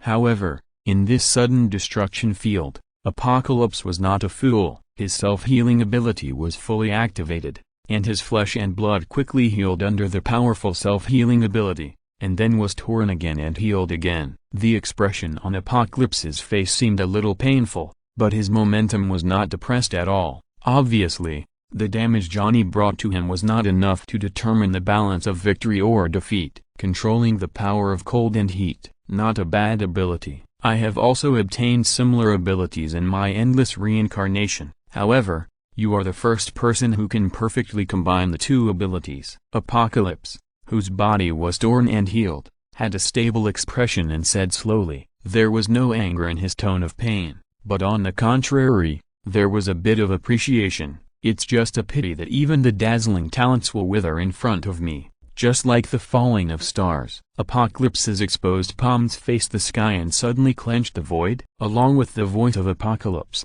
the sky in the sky where Johnny was suddenly turned red. With the sound of the air being torn apart, everyone looked up. Then, they saw a shocking scene. Dense red meteors filled the entire sky above their heads. Fall, stars. With Apocalypse's shout, these huge meteorites that were summoned and pulled out of thin air, with rich flames, felt towards Johnny's position at an incredible speed. These meteorites falling from high altitudes not only have extremely high temperatures, which are faintly burning even the space, but also have extremely fast speeds and powerful impact. If it was just a meteorite, Johnny could ignore it directly with his strong physique. But at this time, under the strange ability of Apocalypse, there are more than one meteorite in the sky. It has formed a meteor shower, and before one wave falls, another wave emerges again. Seeing a large number of meteorites falling from the sky, Johnny frowned slightly. With his ability,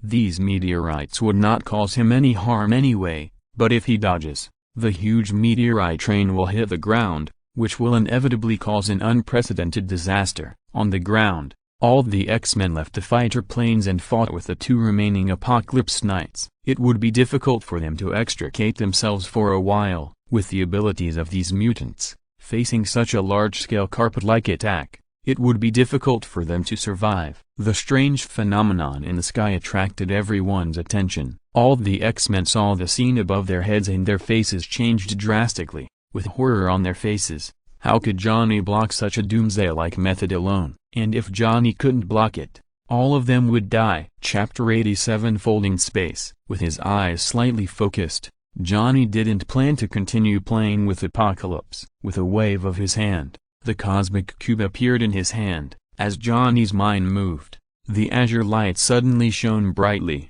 and the mysterious space fluctuations suddenly spread. Just right. Let you feel my new ability, space folding. With the space gem in hand, Johnny smiled faintly, enjoying the pleasure of having unparalleled power. The majestic power of space was instantly mobilized, and it suddenly expanded with him as the origin. The power of space surpassed all speeds. As long as Johnny's mind went, the space was all under his control. The huge fireball meteorites that fell all over the sky were covered by the power of space. The whole space was like a piece of white paper, with strange folds. In the shocked eyes of everyone, the whole space suddenly twisted, and the trajectory of the meteorites' fall also deviated greatly under Johnny's control. The original trajectory of the meteorite fell straight down, but in the folded space, the direction of the meteorite's fall changed, and all went towards Apocalypse in the air and the huge pyramid under his feet. Apocalypse was controlling countless meteorites with huge impact force. Suddenly, he saw that all the meteorites that were originally heading towards Johnny were actually shooting towards him, the controller. There was also a flash of horror in his eyes. As his face changed, Apocalypse was also controlling the trajectory of the meteorites. However, what made it difficult for him to understand was that no matter how he controlled the trajectory of the meteorites, the large group of meteorites still fell fiercely towards him without any change. Apocalypse asked himself that in his long life, he had also obtained mutant abilities in space and could use the power of space to teleport, but wanting to control such a huge space at will was far beyond his ability. The meteorites with unparalleled power rushed to Apocalypse before he could continue to control them. In desperation, the purple energy on Apocalypse's body surged again, surging like a purple flame burning, facing the exploding meteors that were falling from the sky. Boom, boom. For a moment, the fiery red meteorite and the purple energy on Apocalypse collided, and huge vibrations and explosions bloomed in the sky. What is Apocalypse doing? Is he crazy? Seeing this weird scene, the desperate people on the ground were all stunned.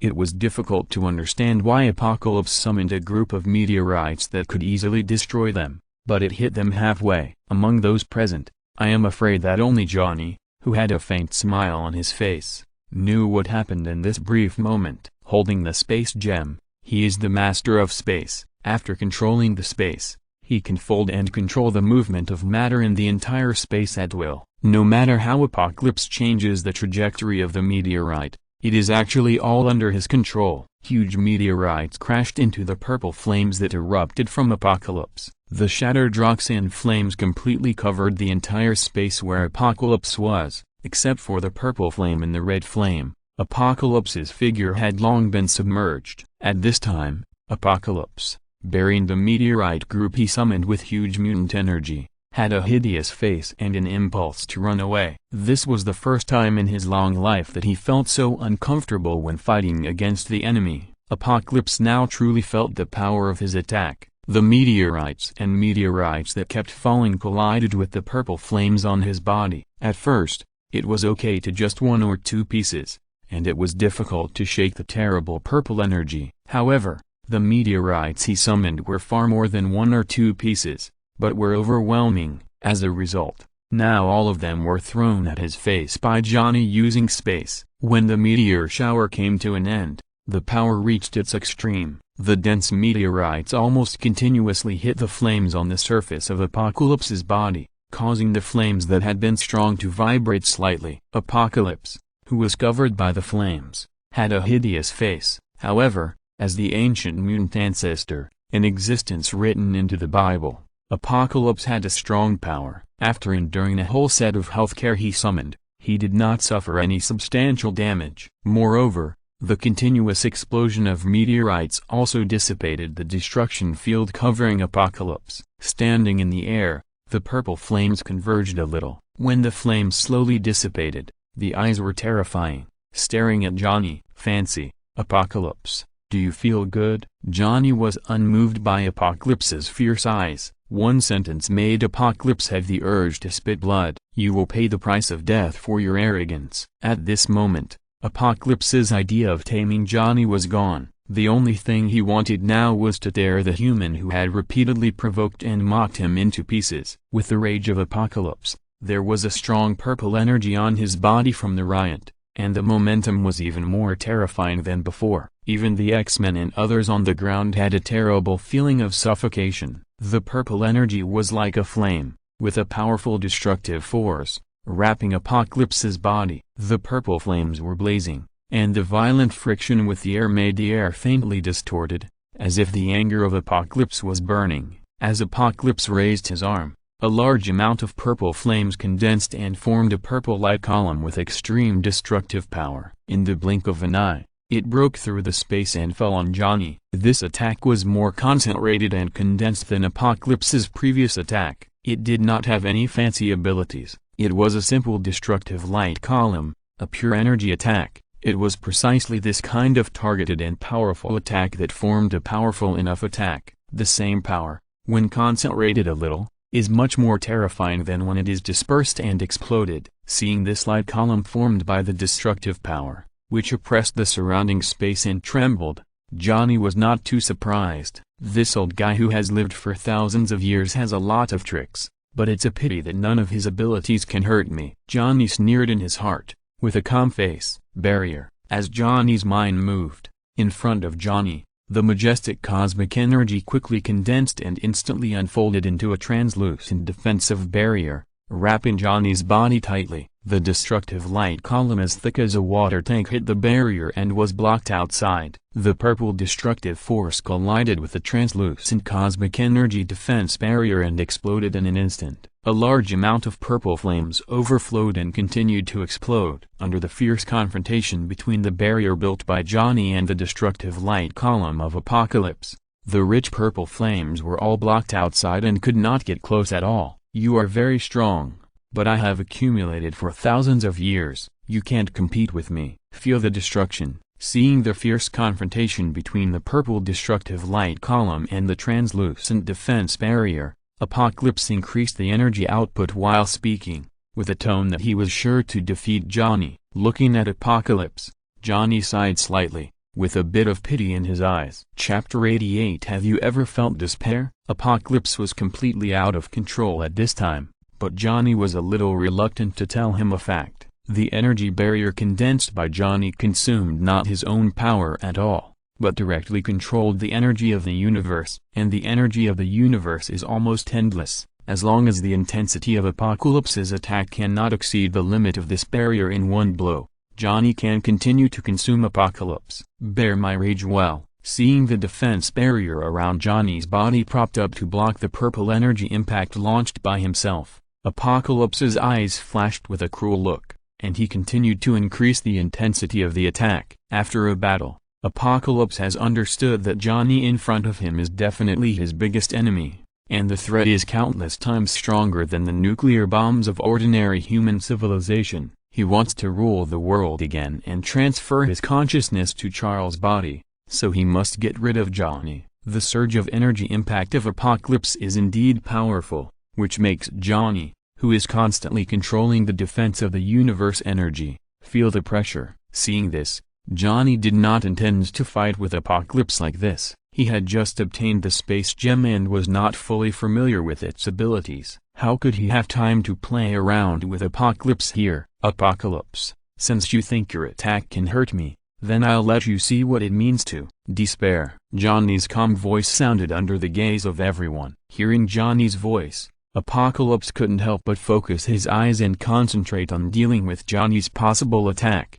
However, under the gaze of everyone, Johnny did something that shocked everyone. he withdrew the energy barrier around his body. The majestic cosmic energy lost Johnny's control and quickly dissipated. The barrier formed by the remaining energy was directly annihilated by the energy impact of Apocalypse's continuous surge. Without the protection of the energy barrier, Johnny's body was extremely exposed to the terrible attack launched by Apocalypse. Is he crazy? This was the only thought in everyone's mind. How terrifying is the power of Apocalypse's attack? Although everyone did not face it directly, they could judge it just by the sense of oppression emitted by the energy aftermath. I'm afraid that even the hardest metal on Earth would be directly destroyed. But now, Johnny was so crazy that he used his own body to directly withstand Apocalypse's attack, without giving everyone a chance to think. The energy impact formed by the purple flames had completely covered Johnny's body,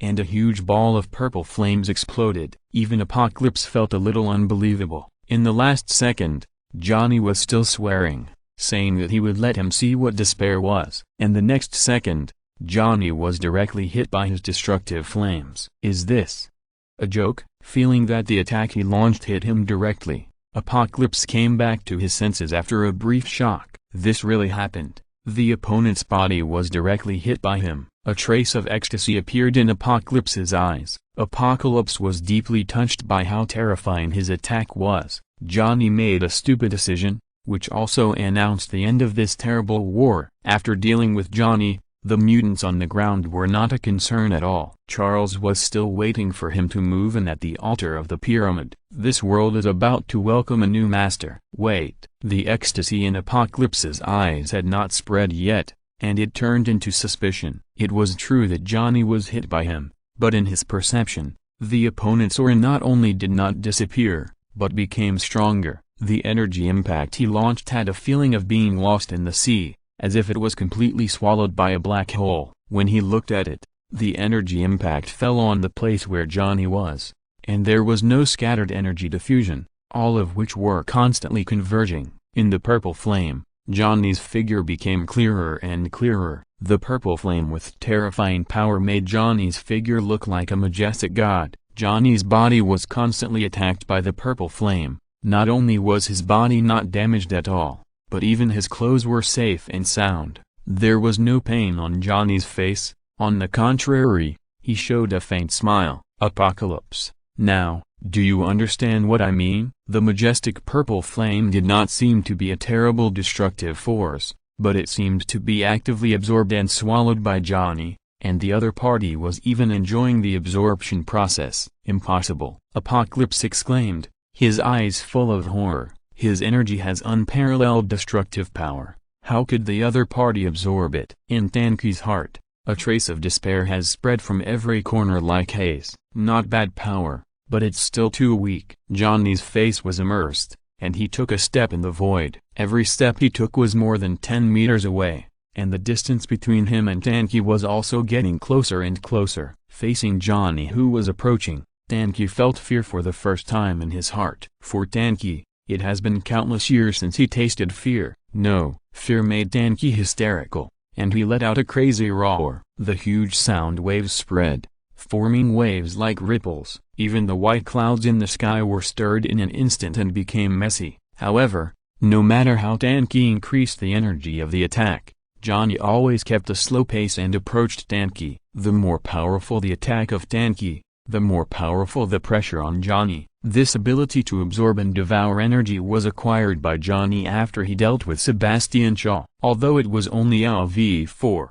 with Johnny's abnormal physique, the energy he could absorb was also extremely considerable. At least in a short period of time, Apocalypse's attack could not exceed the upper limit that Johnny could absorb. Feeling the majestic power in his body, Johnny smiled slightly after approaching Apocalypse. His unpretentious punch carried the power of a tidal wave and landed on the terrified Apocalypse without any suspense. In this punch, Johnny made a full-strength attack, gathering all the power in his body. In this punch, there was cosmic energy, divine power, huge toxins, and the energy of the purple flame that he had just absorbed, which burst out with Johnny's terrifying physique. Johnny's fist had just been raised in the previous moment, and the next moment, it had already landed steadily on Apocalypse. After gaining some control over space, Distance could no longer be an obstacle for Johnny. Boom! Amid the pressure that almost suffocated everyone, a huge vibration comparable to thunder sounded. In the explosion,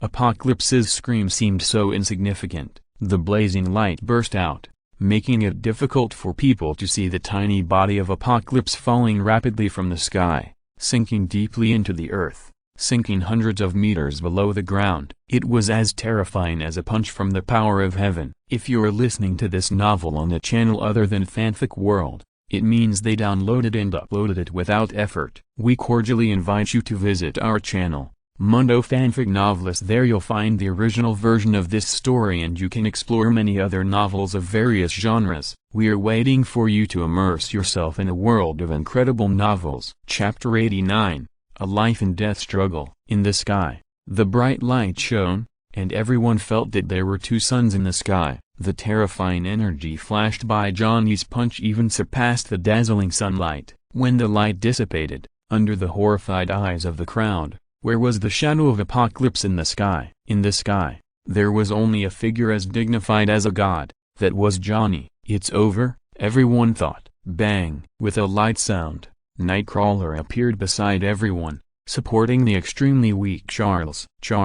Professor, seeing that Nightcrawler successfully rescued Charles, the X-Men and others all showed surprise on their faces. Charles saw everyone and then saw Johnny standing in the sky, and there was a bit of joy on his weak face. At this time, the situation of the four horsemen of Apocalypse was a bit awkward. To be precise, it should be the three horsemen of Apocalypse. The Angel Warren, who had been killed by Johnny in seconds. Magneto's face was filled with shock and deep fear. The spatial force that bound his body had slowly dissipated when Johnny was bombarding Apocalypse with all his strength, allowing him to be freed. A trace of blood flowed from the corner of his mouth. He glanced at the X-Men who were celebrating their happiness. Magneto's eyes were dim, and he had no intention of staying. He stood up with all his strength, and left sadly while Johnny was not paying attention to him. Psylocke and Storm were a little embarrassed. They had just fought with the X-Men, and now Apocalypse was unknown whether he was alive or dead. They didn't know what to do for a while. However, before everyone could finish celebrating, a huge vibration came from deep underground, and the ground began to tremble violently, making the X-Men on the ground unstable and almost falling to the ground. What happened? What's going on? The X-Men, who had just relaxed, were once again in suspense. They stabilized their bodies in doubt and looked around nervously. In the sky, Johnny frowned slightly. Although he was standing high in the air, the vibration deep underground was still clearly felt. Under the surface, Johnny sensed a familiar breath, although it was much weaker than before, but it was definitely Apocalypse. The vitality is really strong, Johnny murmured, but he was not too worried. The most powerful force of Apocalypse could not shake him in front of him. After the first huge tremor under the surface, continuous tremors came one after another, as if some terrible behemoth was awakening under the ground, which made people feel an uncontrollable sense of panic. No, it's Apocalypse. He's not dead yet. Among all the people, in addition to Johnny's keen perception, Jean Grey, a quasi-Omega level Phoenix girl, also sensed the terrible breath of Apocalypse under the ground, and her face changed drastically. Jean Grey's words once again shrouded everyone's heart in gloom. After suffering such a terrible blow, Apocalypse is still alive. We are all mutants. Why are you a mutant so resistant to beatings? And are you going to let people live? Go, get out of here. Just when everyone was anxious, Jean Grey seemed to sense something and shouted at everyone. Boom. As soon as Jean Grey finished speaking, a huge roar erupted from the ground, and the terrible sand formed a gravel tornado that rushed straight into the sky. This tornado was extremely huge, with a diameter of almost 100 meters. Then, the second, the third. Dozens of tornadoes rushed out from the ground, and the range continued to expand, causing the faces of the X-Men and others to change drastically. Seeing the position of the tornado approaching, the X-Men and others retreated one after another. No one was willing to try what the consequences would be if they were directly hit by such a terrifying tornado. When the X-Men and others retreated, Storm and Psylocke were no exception, and they all fled to the outer area where the tornado appeared. Johnny, you are really strong, so strong that I can hardly resist you, but you destroyed my world, and I will destroy your world and bury you together." In the vast tornado, the sinister voice of Apocalypse resounded, revealing hatred that was unforgettable. Hearing Apocalypse's voice, everyone couldn't help but change color. "Apocalypse, the only thing I like about you is your mouth, besides your thick skin and your ability to take a beating. Even now, you still have the mind to threaten me." Johnny looked coldly at the sand swirls rising from the depths of the ground, and sneered disdainfully. "My ability may not be able to defeat you head-on, but I can turn all the land into sand, even the entire planet, and make the whole world fall apart. You can't survive." Apocalypse's voice was full of madness, and the voice spread throughout the venue, causing everyone who heard it to change their faces drastically. "Turning the entire planet into sand? This means that we will perish together." Facts also proved Apocalypse's statement. When a large number of sand swirls rose into the sky, the ground was also rapidly turning into sand and collapsing, and the speed was so fast that it was astonishing. Not only on the surface, but also under the surface, this terrible change is taking place. "Nightstalker, take everyone to the fighter plane." Mystique's face changed slightly. After noticing the change, she shouted to Nightstalker beside her. The rapidly spreading desertification made the surface of the earth undulate like waves, which looked very strange, and the X-Men were almost swallowed by the desertified surface. "Wait, take them away with you, they are our compatriots." But they were bewitched by Apocalypse. Just as Nightcrawler was about to use his ability to teleport everyone to the fighter plane, Charles spoke in a hurry. His eyes fell on the panicked Storm and Psylocke. Psylocke and Storm also heard Charles's call, and the terrified two seemed very helpless. They could hear Apocalypse's words clearly. Apocalypse wanted everyone to die and be buried with him, which undoubtedly had led to an absolute opposition with them. But just now, they were still fighting for Apocalypse and the X-Men. "Come over." Among the X-Men, Charles, as the leader, had considerable prestige among them, and no one objected to his words. The spread of the wild sand did not give Psylocke and Storm time to react. When they were running just now, they were not far away from the X-Men and others, and soon rushed in front of everyone. "Catch me!" At the critical moment, Nightcrawler shouted, and his teleportation ability had been pushed to the limit. It was the first time for him to bring so many people with him. "Ah!" Amidst Nightcrawler's low roar, the space finally erupted with a dull sound. Before the sand spread to the feet of everyone, everyone disappeared and was taken to the fighter plane by Nightcrawler. Nightcrawler, who pushed his mutant ability to the extreme at the critical moment of life and death, took everyone on the fighter plane, and then fell down softly and fainted from exhaustion. "Hank, go." Charles saw Hank was a little dazed and shouted in a low voice. Chapter 90, The Final Kill. Soon, the fighter jet's engine spewed out huge flames, flew into the sky, and broke away from the ground that had become a sea of sand. The X-Men and others left, and Apocalypse could see it, but he had no intention of stopping them. "No one can escape. You will accompany me and fall into deep sleep again. Eternal sleep." Apocalypse's voice was crazy, and he didn't care about the X-Men who escaped. In the yellow sand, Apocalypse's body was in pieces, looking miserable. Johnny had just punched him with all his strength, almost smashing his body. If it weren't for Apocalypse's own super self-healing ability, it would be even more miserable now. "It's time to end this farce." Hearing Apocalypse's words, Johnny smiled slightly, waved his palm, and the cosmic cube appeared in his hand again. Then, the blue cube burst out with unparalleled spatial energy fluctuations under Johnny's communication, falling into the crazy weather. Feeling the terrifying fluctuations of the cosmic cube, his face with blood and flesh flying, showed a bit of horror. "What is this?" Apocalypse's shocking voice sounded, staring at the cosmic cube in Johnny's hand, feeling the vast and infinite spatial power in it, and asked in shock. "The dead are not qualified to know." Johnny was really angry at this time. Although Johnny was not a native of the Earth in this world, as a time traveler, Johnny still had a strong sense of belonging to the Earth in this world, especially since he had lived on Earth for many years. "Apocalypse, that's it, space, tier." As Johnny's voice sounded,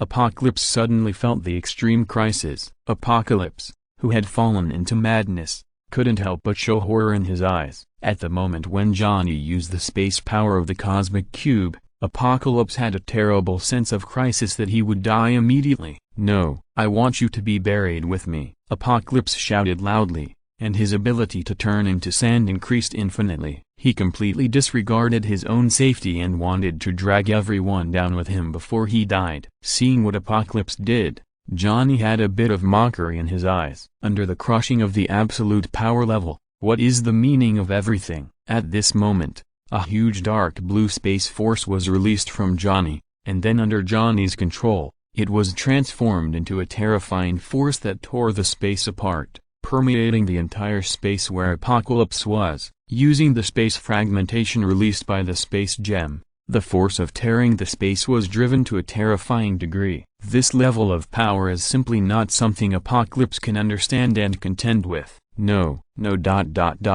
A series of broken space cracks appeared around Apocalypse, spreading towards the crazy Apocalypse. The edge of the space crack touched the surging energy on Apocalypse. Along with Apocalypse's crazy roar, the purple energy that appeared before once again formed a flame, covering his body. However, the absolute crushing of power caused the previously strong purple flame to break directly.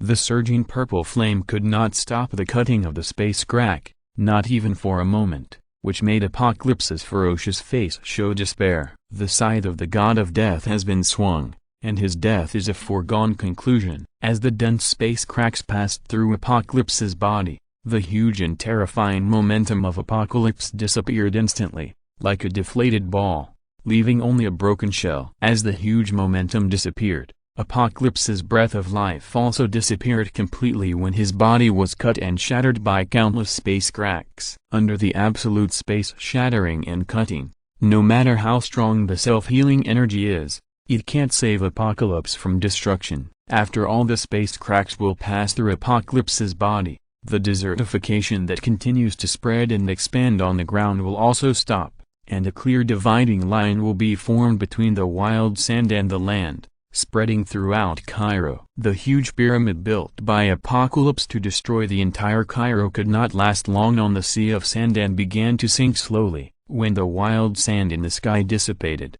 Johnny only saw that the pyramid had a touch of gilded color like the spire made of pure gold. Then, it was completely hidden under the sea of sand. With a casual wave of his hand, the broken body of Apocalypse, which was split into many pieces, was swept up by Johnny's space power before it fell to the ground, and disappeared together with the cosmic cube, and was stored in the storage space. It is worthy of being an infinity stone. It is really easy to use. It seems that for a long time in the future, I need to become a storage battery and constantly absorb space power. After using the cosmic cube to release the space steer and kill Apocalypse instantly, Johnny also murmured. With a thought, Johnny's figure disappeared from the air, and when he appeared again, he was already on the fighter plane of the X-Men and others. Mr. Johnny. Seeing Johnny's teleportation, everyone who slowly recovered from the shock looked at Johnny in awe. Johnny nodded slightly. After solving such a terrible existence as Apocalypse,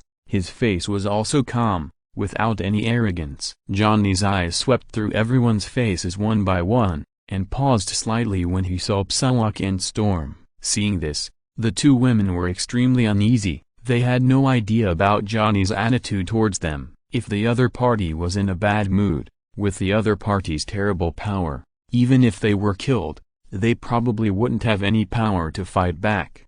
However, after Johnny glanced at the two, he looked away, as if he didn't care about them at all. "Charles, are you okay?" Charles was very touched by Johnny's greeting. This time, he was able to escape the fate of being occupied by Apocalypse's devouring power, all thanks to Johnny. "Mr. Johnny, I'm fine. Thank you this time." Charles smiled modestly and gratefully. He didn't dare to be disrespectful in front of Johnny. Charles' words not only represented his meaning, but also represented all the mutants of the X Academy. When Charles finished speaking, all the X-Men thanked Johnny. If Johnny hadn't stopped him, Charles would not only die, but the whole world would be ruled by Apocalypse. "Don't be so polite, Charles. Even if it wasn't for saving you, if Apocalypse wanted to establish a new order, I would have taken action, but after experiencing this incident, the situation of mutants in human society will probably be more embarrassing than before." Johnny smiled slightly and said. Hearing Johnny's words, how could Charles not understand what Johnny meant? Johnny said that the status of mutants was embarrassing, that was polite. A mutant thousands of years ago almost destroyed the world. The attitude of countries around the world towards mutants was self-evident. Even if the hidden worries of all mutants were not eliminated, they would be more strongly targeted at mutants. The status of mutants was more than embarrassing. With Charles' wisdom, how could he not think of this? But with his ability, he wanted to change this situation, but he was powerless. Yes, genetic mutation and gaining various abilities were originally gifts from God, but now, this gift has brought disaster to mutants. Charles sighed, full of worry and helplessness. The other mutants present were also a little worried. They were powerful and survival was not a problem, but what about their compatriots? The principle that a man is innocent but guilty of possessing a treasure is an unchanging truth. The purpose of the existence of national governments is to maintain the order they have established, and the emergence of mutants threatens the order. Professor, I do have a way that may be able to change the plight of mutants. Seeing the faces of the crowd, Johnny smiled and spoke slowly. Mr. Johnny, do you have a way? Johnny's words made Charles stunned, and then he asked in surprise, and the eyes of the others all fell on Johnny. If someone else said this, perhaps no one would pay attention to him, but the person who said this just saved the world. It's very simple. The original intention of establishing the X Academy is to achieve peace and balance between ordinary people and mutants. If the X Academy is officially recognized, on the one hand, it can accommodate a large number of mutants with special abilities, guide them to do the right thing, benefit society, and change the image of mutants in the eyes of the world. On the other hand, it can also be regarded as the spiritual leader of mutants and become a bridge and bond between mutants and ordinary people. Seeing that everyone had been guided by him, Johnny slowly spoke and expressed his thoughts. Chapter 91, Subjugating the X-Men. Hearing Johnny's words, everyone fell into deep thought. If 10 years ago, when there were still very few mutants in the world, with his ability, he could work together with the X-Men and others to temporarily maintain the relationship between mutants and ordinary people and take measures before conflicts arise. But now, the number of mutants in the world has far exceeded the scope that Xavier's School of Genius can control. A large number of mutants have been born, and the number of mutants in the world, just the number of mutants recorded,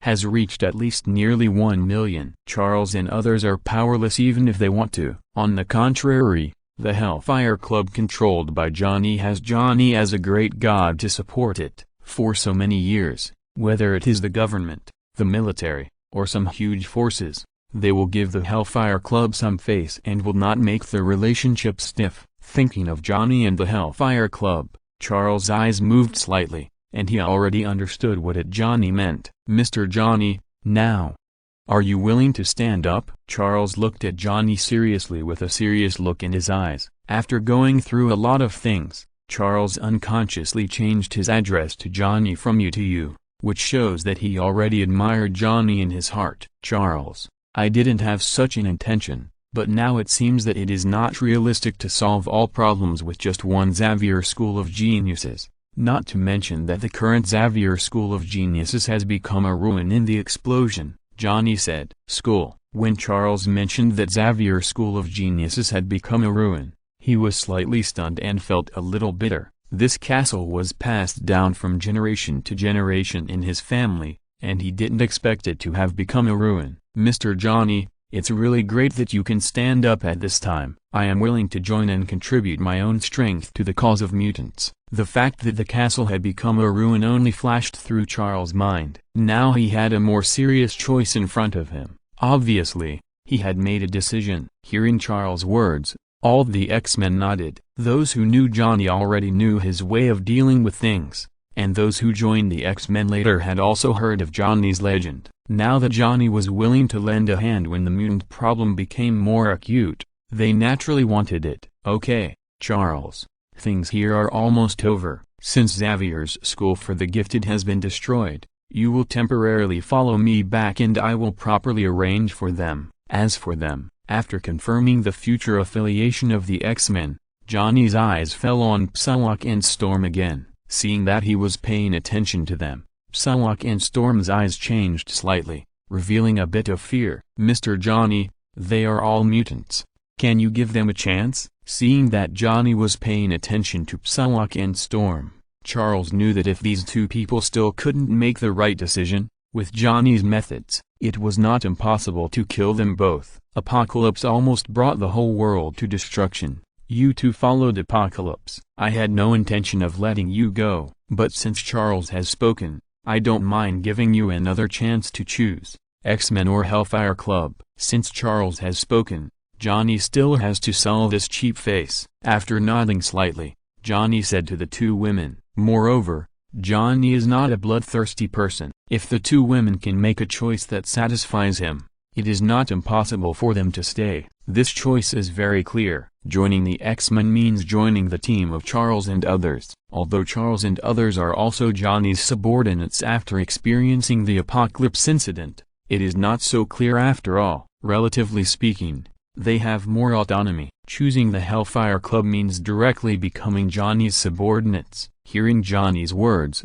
the two were a little surprised. They looked at each other and obviously had a plan. "Professor Charles, before we met Apocalypse, we were all just low-level mutants. After Apocalypse appeared, we were deceived by his lies and made many mistakes. I hope you can give us a chance. I am willing to join the X-Men and make up for my mistakes." Storm Oro spoke to Charles. "The X-Men and Xavier School for the Gifted have high prestige in the mutant circle, and Storm made a choice immediately. What about you?" Seeing Storm make a choice, Johnny didn't show much expression and looked at the cold beauty Psylocke. "I want to follow you." Psylocke's answer was somewhat beyond Johnny's expectations, but the persistence in Psylocke's eyes made people not doubt her words. According to normal people's thinking, Psylocke and Storm would choose X-Men under such a choice. As long as they don't do anything against their beliefs, they will have absolute freedom. However, Psylocke is different from Storm. Storm was born in the slums and just wants to make her life better. Psylocke,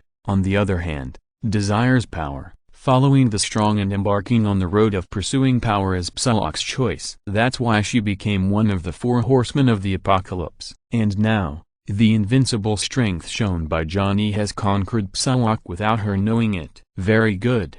Since you have made your choice, I promise you." Psylocke, such a serious and cold beauty, looked at him with persistent eyes. Johnny nodded after thinking for a while. After all, it is also a good thing that a woman who is both beautiful and powerful is willing to follow him. Everyone took the fighter plane developed by Hank. The fighter plane reached Mach 4 and drove at a high speed. It didn't take much time to arrive over New York. On the huge rooftop helipad of Morgan Biotechnology building, Medusa, Emma and others had received Johnny's message and stood on the ground waiting. Arrange Charles and others. Hank will be a researcher at Morgan Biotechnology in the future. Hand him over to Musser. In addition, this is Psylocke. Let Natasha take her to get familiar with it and stay in the Hellfire Club in the future. After everyone got off the fighter plane, Johnny made arrangements for everyone with a few simple instructions. With the support of Morgan Biotechnology and Hellfire Club,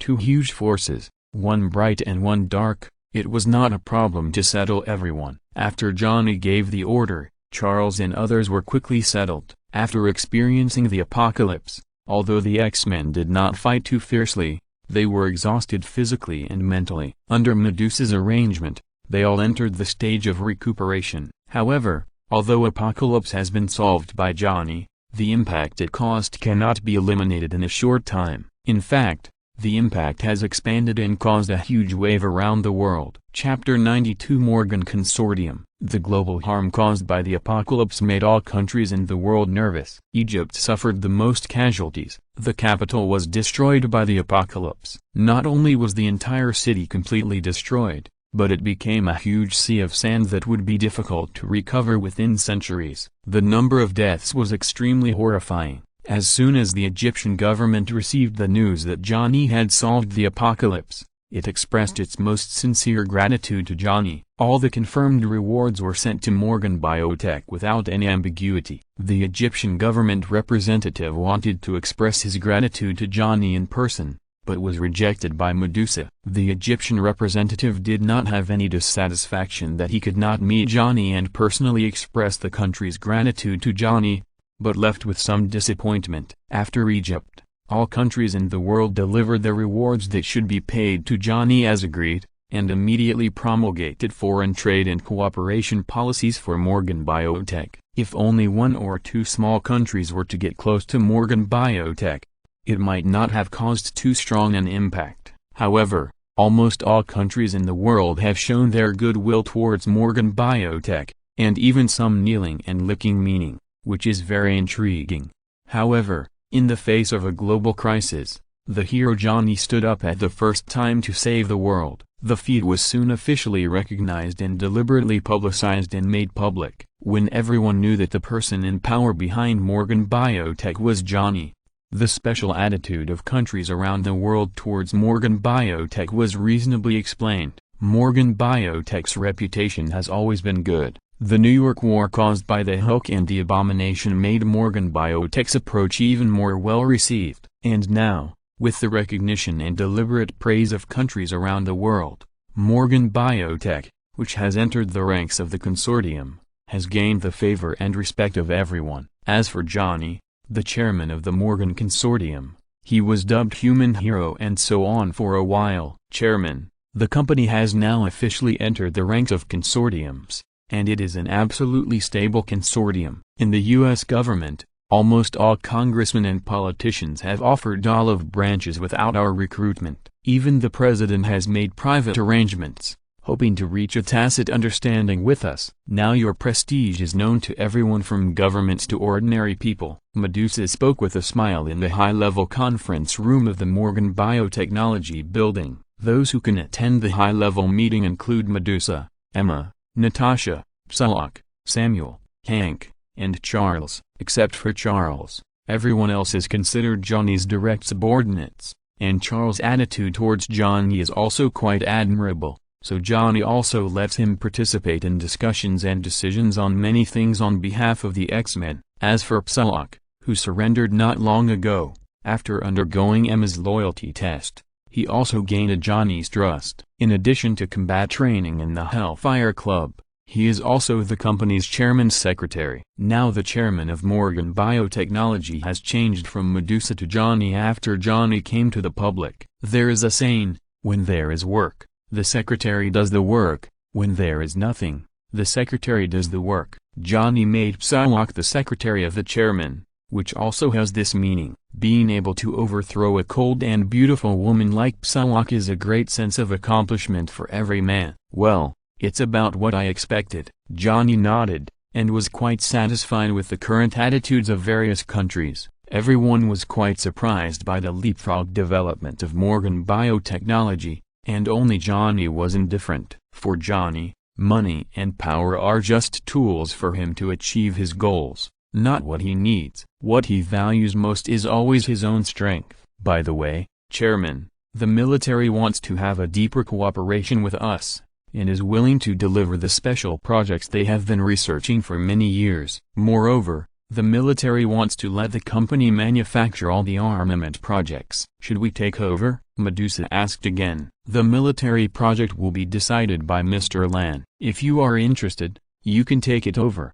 If you are not interested, forget it. As for the manufacture of military weapons, there is no practical significance. Let the military find someone else. Johnny smiled slightly, and his eyes fell from Medusa to Samuel Stern, who was green all over and had a big head. I understand, Chairman. The main research direction of the scientific research branch is currently in the field of genetic biology. I will carefully screen the military projects. After Samuel experienced the mutation of the Hulk serum, his image was very different from that of an ordinary person, but he did not want to lose control of his behavior like the Hulk, and he did not care too much about the changes in his appearance. He was devoted to the research he was interested in. Well, you can do it. Have you found a suitable solution for Bruce's physical condition? Johnny nodded and asked. Chairman, Mr. Lan and I, no, Dr. Stern, have been rubbing and sequencing the abnormal gamma gene sequence in the blood. I believe that we will soon find a way to completely eliminate this negative impact." Bruce was a little moved to hear that Johnny still remembered his own things. "Banner,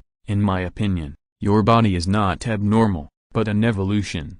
Just like the emergence of mutants, becoming the Hulk gives you a strong physique and strength, and also makes you more adaptable to various environments. What you need to do is not to completely eliminate it, but to control it. Control your anger, control your ability. But as for how to decide in the end, the choice is yours." Johnny nodded and said to Samuel and Bruce, "The Hulk has special abilities. In theory, his strength depends on his anger. As long as he accumulates enough anger, his strength has no upper limit." After listening to Johnny's words, Samuel nodded slightly, and Bruce nodded and fell into silence. When Samuel was studying his body with him, he also said something similar to Johnny, but Bruce was greatly affected by the Hulk and only wanted to get rid of this ability. He could not accept Johnny's proposal for the time being. "There are no big problems with the company's affairs. You can all make your own decisions." Charles, the students of Xavier's School of Geniuses and the X-Men, are they all settled now? After arranging the company's affairs, Johnny asked Charles. "Chairman, Medusa's arrangement is very good. Now everyone has settled down. The X-Men are temporarily at the club. However, the problem of mutants has not been solved. After the Apocalypse incident, the mutants are indeed in a more difficult situation, as you said." Charles spoke with gratitude, not to mention that Johnny had saved his life. He was already very moved by what Johnny had done for the mutants. "I have been thinking about the problem of mutants for some time, Charles. If you have any ideas, just say it." When Johnny took action against Apocalypse, he had already made the decision to intervene in the problem of mutants. Charles also joined the Hellfire Club formed by Johnny with the X-Men. Although there was no clear superior-subordinate relationship, he was actually considered Johnny's subordinate. Johnny would not neglect his subordinates. Chapter 93 United Nations World Conference, Part 1 Legislation. Chairman, this is the most feasible method I can think of. Although mutants have awakened their mutant abilities and are stronger than ordinary people, they are not strong enough to change the world with their abilities. Therefore, they also need legal protection. If countries around the world can jointly enact laws to protect mutants, it will greatly improve the living conditions of mutants. Since Johnny had asked him to attend such a high-level meeting, Charles had no intention of hiding anything and directly expressed his thoughts. Hearing Charles' proposal, everyone nodded slightly and agreed with what he said. If we restrict mutants by enacting laws to protect mutants, it can indeed change the difficult living conditions of mutants from a macro perspective. However, is it possible for nearly 200 countries in the world to enact laws to protect mutants at the same time and specifically protect mutants? Charles, your idea is right. If we can legislate to protect mutants, it can indeed greatly solve the mutant crisis at the macro level. However, it is not just protection. Strict laws also need to constrain mutants and regulate everything about mutants. As long as such laws can be enacted, mutants can be protected on major issues. In some special cases, the X-Men and the Club can cooperate to solve them. Even if the mutant crisis cannot be completely avoided, it will at least greatly improve the current situation. Johnny had also considered what Charles thought of, and he considered it more carefully, which made everyone feel that there was a lot of room for improvement. Their eyes fell on Johnny. Johnny was the only one who had such prestige and ability to urge countries to legislate. If it were someone else, would it be possible for all countries in the world to give you face? Being watched by everyone, Johnny smiled indifferently, and it was obvious that he had made a decision long ago. Charles, this matter still requires your cooperation. Although I can take the lead, I am not a mutant after all. You, as a representative of mutants, urge governments to establish laws against mutants. You are the best representative. Even, at some point, your ability can determine the future life of mutants. Do you understand what I mean? Johnny said with a smile. Hearing Johnny's words, several mutants present, Charles, Emma, Psylocke and Hank, All showed surprise. Johnny's considerations were indeed quite comprehensive. Some words, without Johnny saying them too clearly, Charles could understand the meaning. If he could participate in the formulation of mutant laws as a representative, and quietly use his ability at the necessary moment, and give a little guidance, the laws formulated would be able to greatly protect mutants. Chairman, on behalf of all mutants in the world, thank you for your help to mutants. Charles was very moved, and there was tremor in his voice. He has been contributing to the mutant world all his life. It is because of this that one can understand how Johnny's actions can bring unimaginable changes to the difficult situation of mutants. Okay, Charles, we are all family, so there is no need to say more. I have asked Medusa to mobilize resources to rebuild the Xavier School for the Gifted that was destroyed in the explosion. In addition, there are 3 connected islands in the Atlantic Ocean, and a lot of resources have been invested. They are under construction and will serve as the new base of the X-Men in the future. Johnny smiled slightly and threw out another surprise, which made Charles stunned for a moment and then extremely excited. When Charles chose to join Johnny to lead the X-Men, he was already prepared to follow Johnny's arrangements in the future.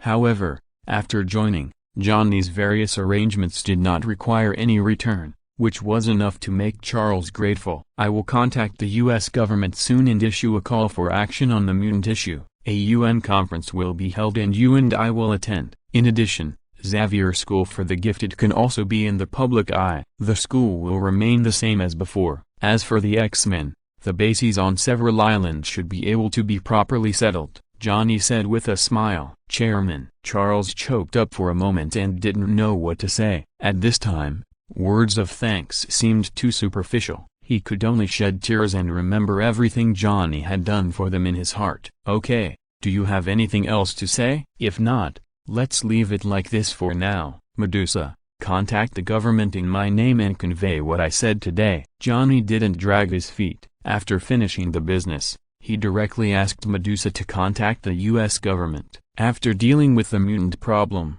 Johnny also had his own plans. After the battle with Apocalypse, he had not had enough time to digest his gains. At least, up to now, Apocalypse's body was still quietly placed in the storage space and had not been swallowed. In addition, there was the Cosmic Cube, which also required a long time to get familiar with and study. Well, I understand. I will communicate with the government now. Medusa smiled gently, her tone full of gentleness. After a long time of getting along, Medusa has fully matured. Johnny only needs to make simple arrangements to get things done beautifully. With Johnny's current prestige, the Morgan Consortium contacted the U.S. government while the iron was hot. After conveying Johnny's intentions, the U.S. government attached great importance to it and did not dare to neglect it. It gave a positive reply at the first time and also communicated quickly with countries around the world. The United Nations conference was held to reasonably solve the problem of mutants. Johnny didn't need to come forward. All countries in the world had considered it. Now that Johnny stood up, it was even more of a call for 100 responses. All countries in the world gave Johnny this face. After a brief communication, the specific schedule of the United Nations conference was determined. Chairman, your current prestige is really useful. The United Nations has given a specific reply. A United Nations conference will be held in Manhattan in a week. You are invited to attend. In front of Johnny, there was a big red gold stamped document similar to an invitation. Medusa smiled sweetly. A week. Although it's a little slow, it's acceptable. Tell Charles to make more preparations. Johnny nodded and played with the exquisite invitation. The invitation turned rapidly in his hand and magically appeared and disappeared from time to time, as if traveling in another space. Chapter 94 United Nations World Conference, Part 2. The time for the United Nations World Conference was determined. All the X-Men who participated in the construction of the base on the Atlantic Island were excited,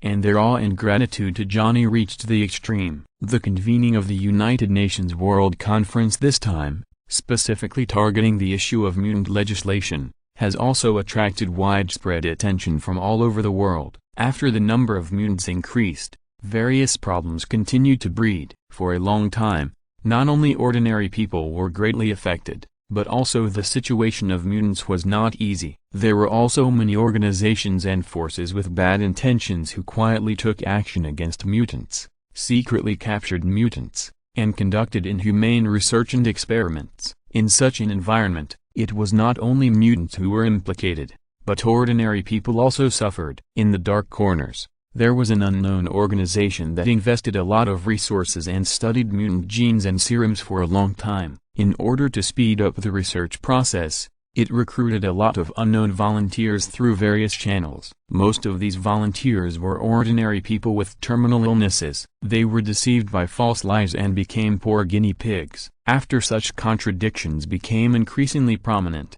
after the United Nations World Conference, if a law that not only protects the rights of ordinary people but also protects mutants, and at the same time can restrain everyone and ensure the normal order of society can be formulated, everyone will be happy to see it. Therefore, this meeting has received quite a lot of attention. A week passed in a blink of an eye. Johnny didn't prepare much, but Charles thought about a lot of problems this week, and the whole person looked a little haggard. "Charles, didn't you sleep well? How are your preparations going?" In the early morning, in the Morgan Bio building, Johnny looked at Charles, who didn't look very good, and asked, "Chairman, I'm fine." Although he looked a little haggard, Charles was obviously very excited. He raised a pile of documents in his hand, which obviously took a lot of thought to organize this week. "Then let's go.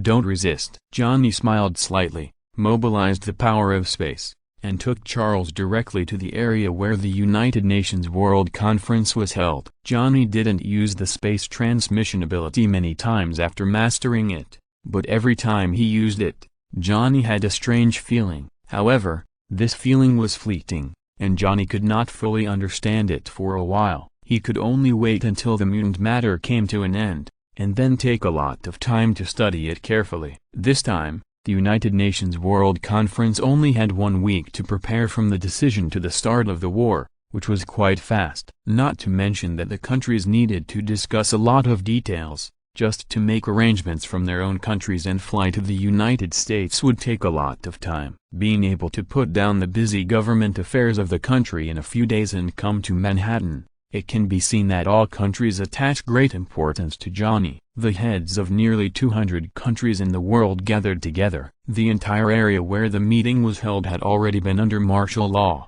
and a large number of security forces were arranged, which was almost leak-proof. When Johnny used space teleportation to bring Charles out of thin air outside the conference building, it immediately caused a lot of people's tension. After seeing Johnny's appearance clearly, everyone breathed a sigh of relief. With Johnny's current identity, not to mention being world famous, he can be regarded as a household name. Under the threat of destruction caused by Apocalypse, the news could not be blocked at all. When Apocalypse controlled Charles to use his psychic power and the whole world to strongly announce his return, all mankind fell into panic. In the end, Johnny took action and successfully resolved the crisis caused by Apocalypse. Johnny became the focus at the first time. Whether it was official or self-media, the headlines were almost filled with Johnny's news, which made Johnny have huge prestige and popularity. "Mr. Johnny, I'm very sorry." According to regulations, a security check is required before entering the building. The person in charge of security also knew Johnny. When Johnny took Charles into the conference building, he seemed a little nervous, but due to his duty, he could only speak. Anyone who knows Johnny's record will inevitably be nervous when facing such a terrifying strong man. After all, in the inertial thinking of ordinary people, the strong are high above and often arrogant. "Oh, no problem." Johnny looked easygoing and cooperated with the security check. His friendly attitude made many people in charge of security look grateful. After entering the conference building, a professional who was responsible for guiding them took Johnny and Charles to the top of the building. This meeting was to be held in Manhattan, and the U.S. government had many considerations. The purpose was to show more that Johnny was their American citizen and had close ties with the government. At the same time, the scene was naturally well done, and all kinds of reception services were flawless.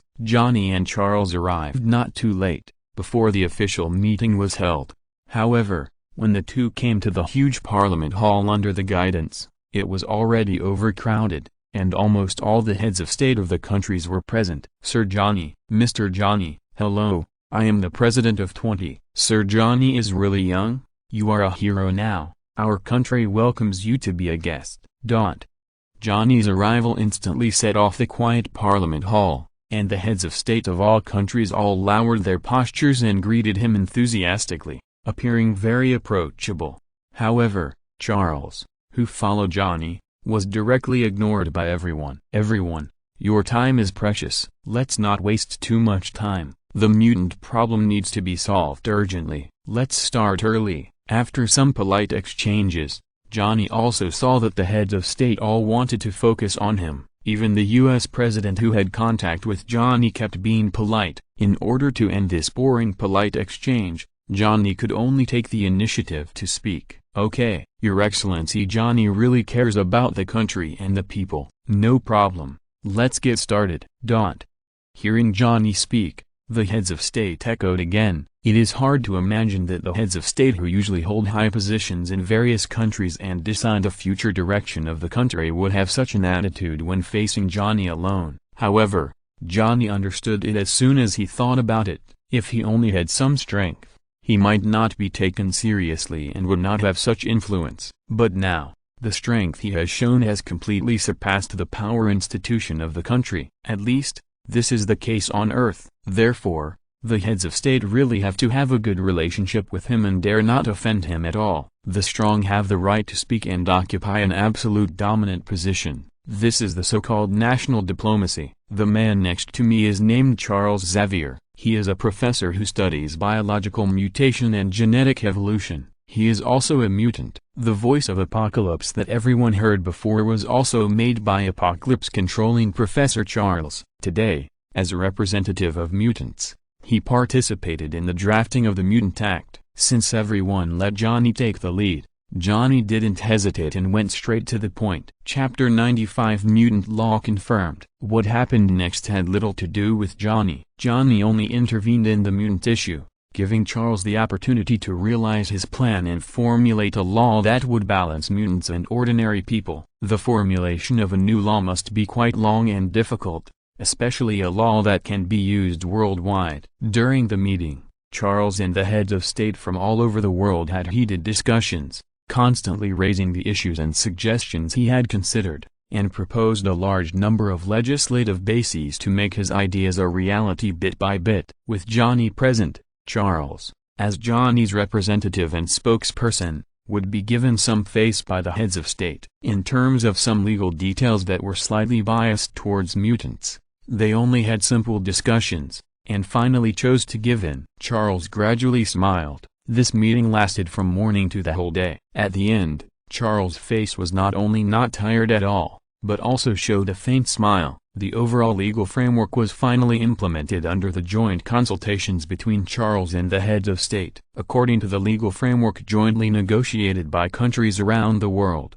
countries can make slight adjustments and detailed regulations based on their specific national conditions, but they cannot deviate from the framework. During the meeting, Johnny hardly spoke. It was Charles, the heads of state and a group of spokespersons who discussed and determined it fiercely. After a long discussion, it finally came to an end. What surprised Johnny a little was that he had indicated to Charles before the meeting that Charles could use his ability to make the formulation of laws smoother on certain issues that did not touch the basic interests and personal rights of ordinary people. However, after a meeting, Charles had not used any ability and convinced everyone with his excellent eloquence. In his spare time, Johnny's eyes accidentally swept over the heads of state, and he found a person who interested him.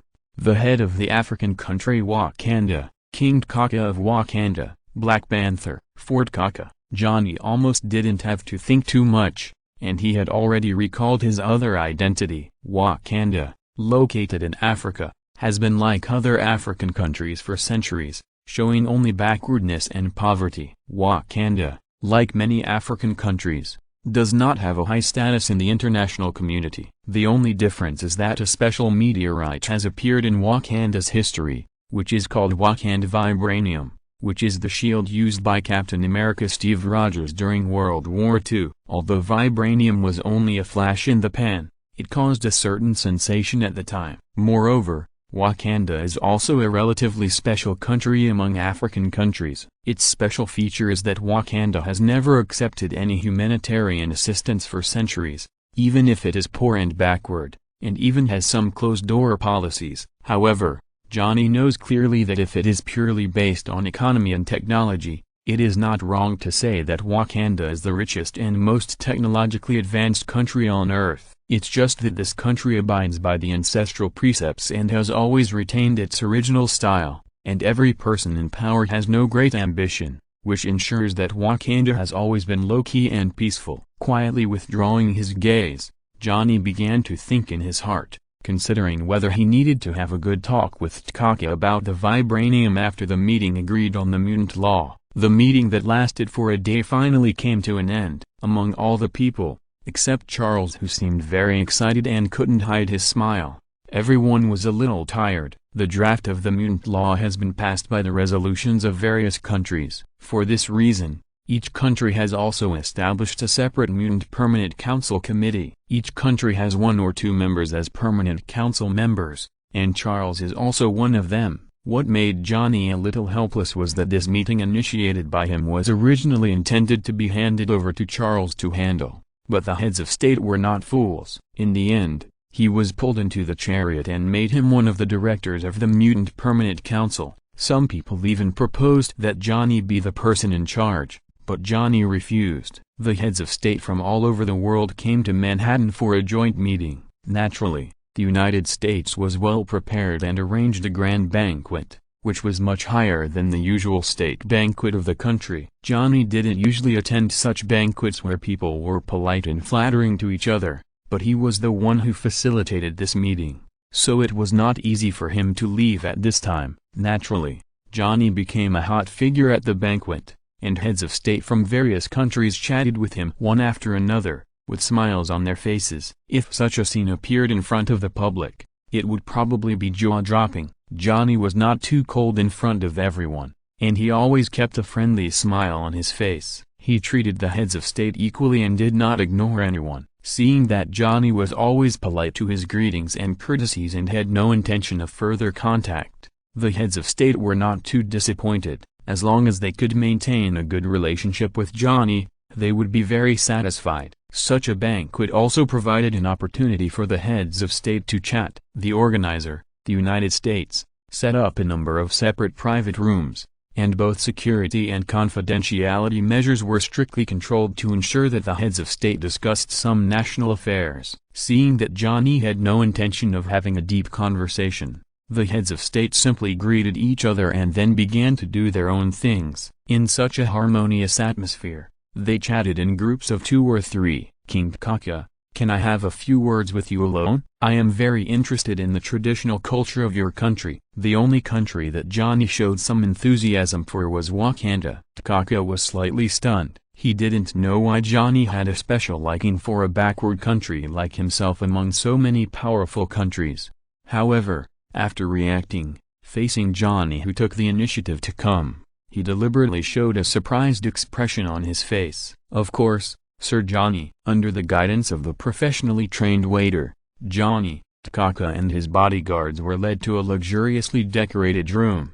When entering the room, T'Chaka waved his hand, indicating that the bodyguards following him did not need to enter. As the king of Wakanda, he is also the Black Panther of this generation. Compared with his bodyguards, he is much stronger. Sir Johnny, I am terrified by your great strength. You have great power, but you still consider the weak. This is what I admire. T'Chaka faced Johnny and performed a special Wakanda etiquette to show his respect for Johnny. King T'Chaka, you are too kind. These are just things I can do. If you don't mind, I would like to make friends with you. King. Johnny had a faint smile on his face. After some politeness, T'Chaka smiled even more. How many heads of state in the world would be happy to be able to take their relationship with a strong man like Johnny to a new level? If you're listening to this novel on a channel other than Fanfic World, it means they downloaded and uploaded it without effort. We cordially invite you to visit our channel.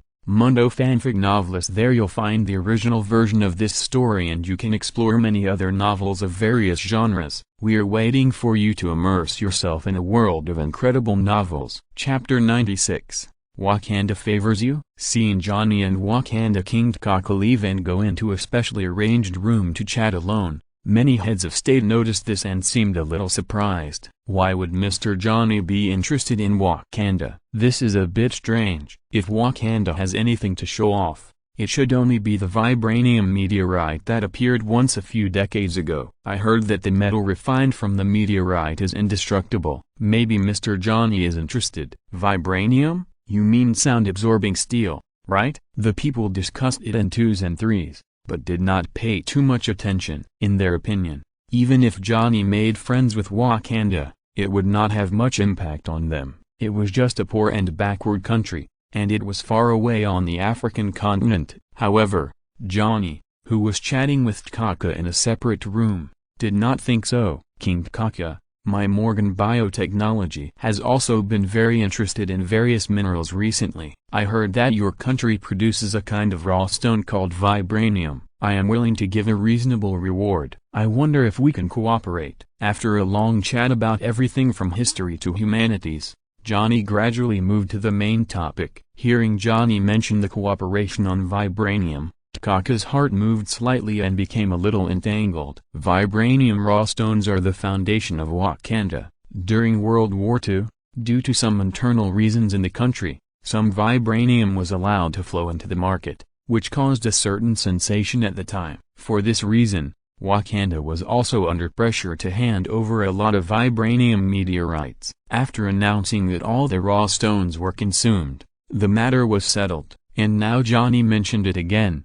He fell into thought for a while. Johnny's strong strength is obvious to all. When it comes to vibranium, he is not so easy to refuse. Otherwise, if he doesn't handle it well, he will not only fail to make friends with Johnny, but also offend the other party, which is not what he wants to see. However, if he takes out some vibranium raw stones and gives them to Johnny, troubles will surely follow after other countries know about it. King T'Chaka, this is a matter between us. If we can cooperate, I will not make it difficult for Wakanda. Just when T'Chaka was a little undecided, Johnny slowly spoke. Haha, Sir Johnny, Wakanda vibranium, this special metal, except for being extremely hard, is not very special. Our country has indeed discovered scattered meteorites over the years. I am willing to give them all to you as a gift, although it is not much. I hope Sir Johnny doesn't mind. T'Chaka is smart enough to be king. Johnny has said so much, and it would be very ungraceful for him to refuse. Therefore, T'Chaka used the excuse that there was not much vibranium in stock and gave all of it to Johnny. In T'Chaka's opinion, this should satisfy Johnny. It would be weird if all the vibranium was really given to me. Johnny cursed in his heart but smiled on his face. Thank you for your kindness, King T'Chaka. If Wakanda needs me, please don't hesitate to help. At certain times, I believe that I can be of some help with my abilities. Johnny smiled slightly and spoke beautifully, as if he was accepting T'Chaka's favor. After chatting for a while, Johnny's goal had been achieved. He did not continue to have a deep conversation with T'Chaka and left after the banquet came to an end. As for Charles, he was still communicating with representatives and committee members from various countries who were involved in mutant legislation. Johnny just greeted him briefly, and after leaving the conference building, he went straight back to his island base in the Atlantic. This island base belongs to the Hellfire Club, and is usually managed by Natasha. Emma occasionally comes here after taking care of the club's official residence on Fifth Avenue. Of course, most of the time Emma comes here because of Johnny. Chairman, you're back so soon? Seeing Johnny appear, Natasha, who was stationed on the island, quickly got the news and put down the things in her hands. Banquets for heads of state,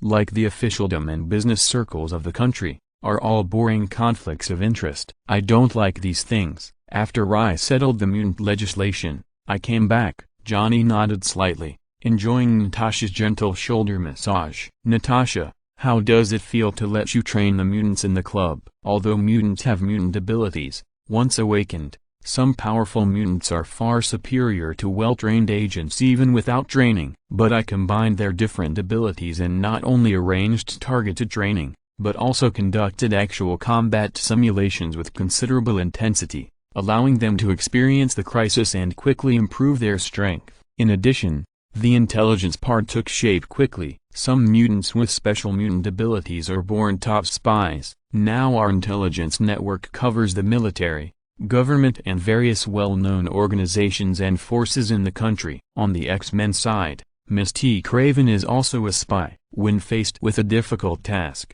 she will take action. Natasha opened and closed her lips, and talked about the things she was responsible for. As the top agent of the Soviet Union's Red Room who inherited the title of Black Widow, she had experienced the most brutal training, and also knew what kind of training model would enable all mutants to reach the level Johnny expected to see more quickly. Well, I'm relieved to leave it to you, but you don't have to spend too much time on it. You can leave it to your subordinates to do. The serum in your body still has certain defects, and there is a lot of room for improvement. I recently arranged for the Scientific Research Department to conduct research on the improvement and enhancement of biological genes. If there are results, it should be able to improve your strength even more. Johnny was familiar with Natasha's physique and personality, so he naturally knew what Natasha was thinking. This woman, after surrendering to him, never gave up improving herself, and the training plan she gave herself was also quite cruel. In addition, the genetic enhancement she had undergone in the Red Room not only made her lifelong, but also her strength continued to improve. The magnificent era is coming, Natasha, get ready. Johnny's face showed a meaningful expression, and he said something that Natasha didn't quite understand. However, before Natasha could understand what Johnny meant, Johnny's big hands had already wrapped around her body, and with a little force, he took Natasha's delicate body into his arms. Chapter 97 3 Boxes of Vibranium. After the United Nations World Conference, Johnny never asked about it again. After returning to his own territory, he prepared to enter seclusion. This time, Johnny had two main plans. First, let the ghost devour Apocalypse's body. Although it has been a while since Apocalypse was dealt with, the undead ghosts will not care about these. No matter how long you have been there, they will still eat it. Secondly, Johnny got the space gem, except for the first time he spent some time absorbing and devouring the energy in it. He never studied it properly. The space ability is profound and he also needs a long time to comprehend and accumulate. If there is enough time, Johnny even plans to completely control the space ability. Just when Johnny was preparing to retreat, there was a storm about mutants in the outside world. Countries around the world jointly promulgated the mutant law. This law recognized the existence of mutants, and mutants and ordinary people have equal social status, and both mutants and ordinary people are protected and restrained. When the mutant law came out, countless people were excited and strongly supported it. Many mutants who have lived in the shadows for many years tried to walk out of the shadows. Mutants living in the bottom of society gradually appeared in the public eye. With the protection of the law, their lives are at least safe to a certain extent. Under the general environment where countries have supported the protection of mutants, ordinary people have also subtly overcome their fear of the unknown of mutants and tried to accept mutants. At the same time, Xavier's School of Genius has been rebuilt and called on young mutants all over the world. Here, they can get good guidance to help them adapt to and control their mutant abilities and better integrate into society. All mutants are grateful. In their spiritual world, Xavier's School of Genius has become an ivory tower-like existence in the Holy Land. In a short period of time, a steady stream of mutants from all over the world poured into Xavier's School of Genius, making the school almost overcrowded. Fortunately, the Morgan Consortium is behind the school, which enables the school to have sufficient funds to maintain the normal operation of the school. Medusa and Charles had communicated privately. After being taught, students of Xavier Academy of Geniuses have the channel to enter the Morgan Consortium. As long as they have enough ability and pass the review, they can enter the Morgan Consortium or the Hellfire Club after graduation and have a stage to display their talents. At the same time, Morgan Biotechnology has also cooperated with the military on many confidential military projects. Originally, The military's intention was to hand over all research projects and armament projects to Morgan Biotechnology, on the one hand to make friends with Johnny, and on the other hand, the Morgan Consortium also has such strength. However, now Morgan Biotechnology has entered the ranks of the consortium.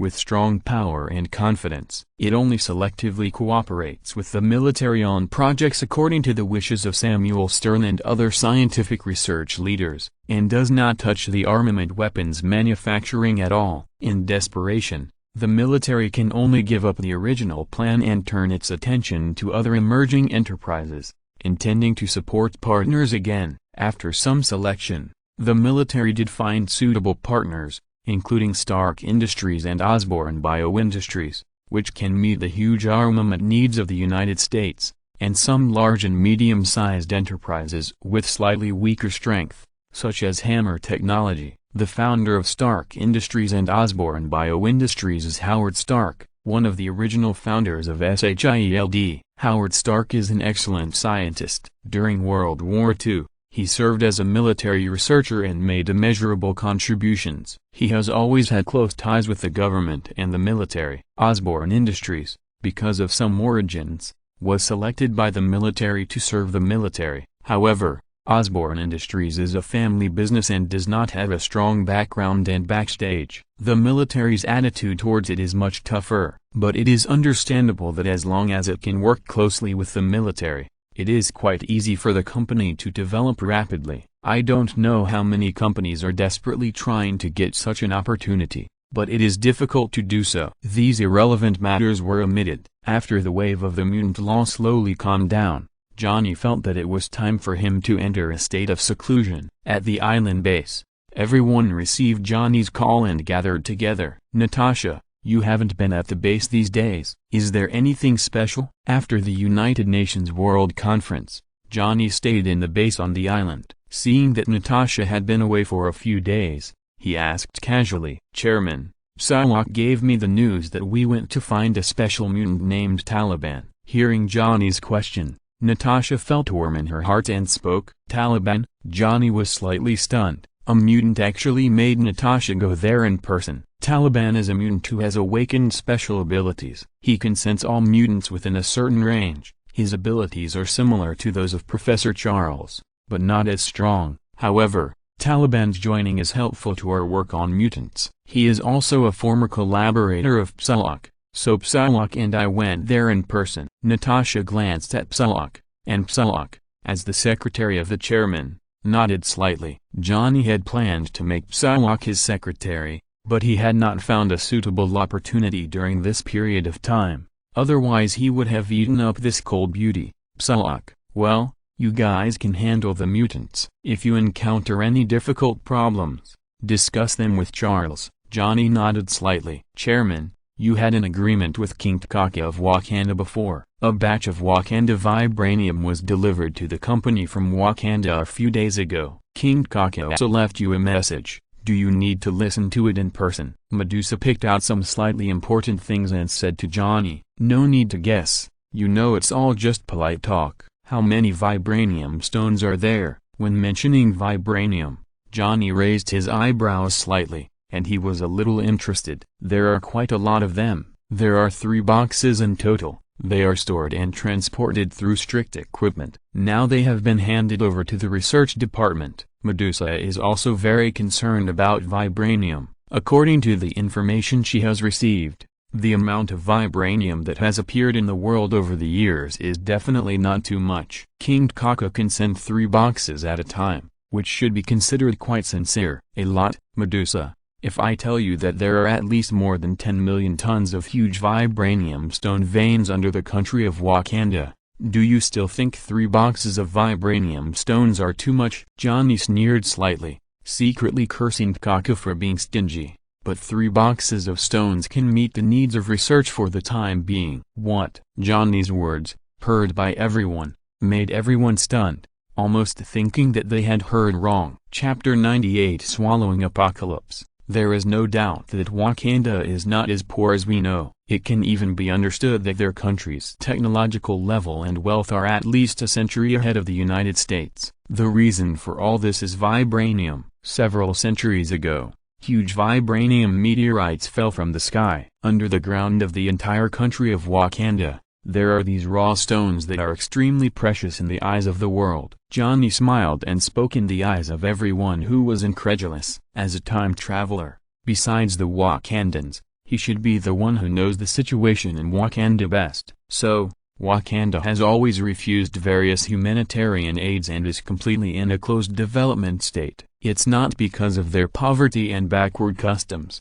but, instead, they are making a fortune in silence. Everyone reacted and murmured. Chairman, the matter of vibranium. Medusa came back to her senses, a little depressed, and her eyes fell on Johnny. With the help of the vibranium meteorite from outer space, Wakanda has developed from a barbaric tribe in Africa to a powerful country unknown to the world in a few centuries. All of this can be attributed to vibranium. If Wakanda is more open, it will definitely be the most powerful country in the world.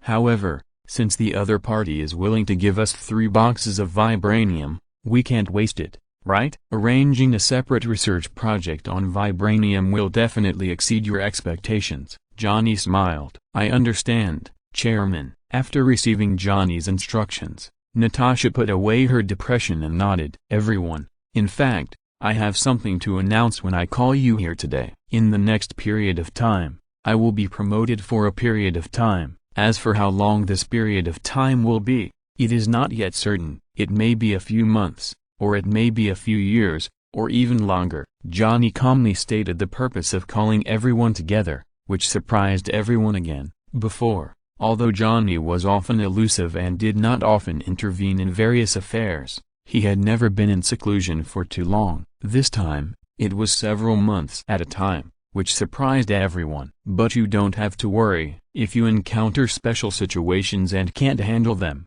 you can always notify me. Seeing the expressions of the crowd, Johnny smiled and said, naturally, everyone would have no objection to Johnny's decision, but the girls were a little disappointed when they heard that Johnny was going to retreat for so long. Feeling the changes in the girls' eyes, Johnny knew it well. After the meeting, this battle of applauding for love lasted for 3 whole days. The girls were all exhausted by Johnny, while Johnny himself was full of vigor and entered the depths of the island base, a specially built space, and began this long-lasting retreat. Under the island base, Johnny spent a lot of manpower and financial resources to hollow out a huge space under the base and carried out special reinforcement. In this space, there is a controllable magnetic field. Ordinary people in such a magnetic field will be under great pressure and can't hold on for long. However, with Johnny's strong physique, this level of magnetic field can be easily dealt with, and it can also improve the physique to a certain extent. With a wave of his hand, Johnny took out the broken body of Apocalypse from the storage space. The demonic energy condensed, and the undead ghost who had not been summoned by Johnny for a long time stood respectfully in front of Johnny. Feeling the powerful energy restrained in the body of Apocalypse, the ghost's eyes lit up, showing a strong desire to devour. Eat it.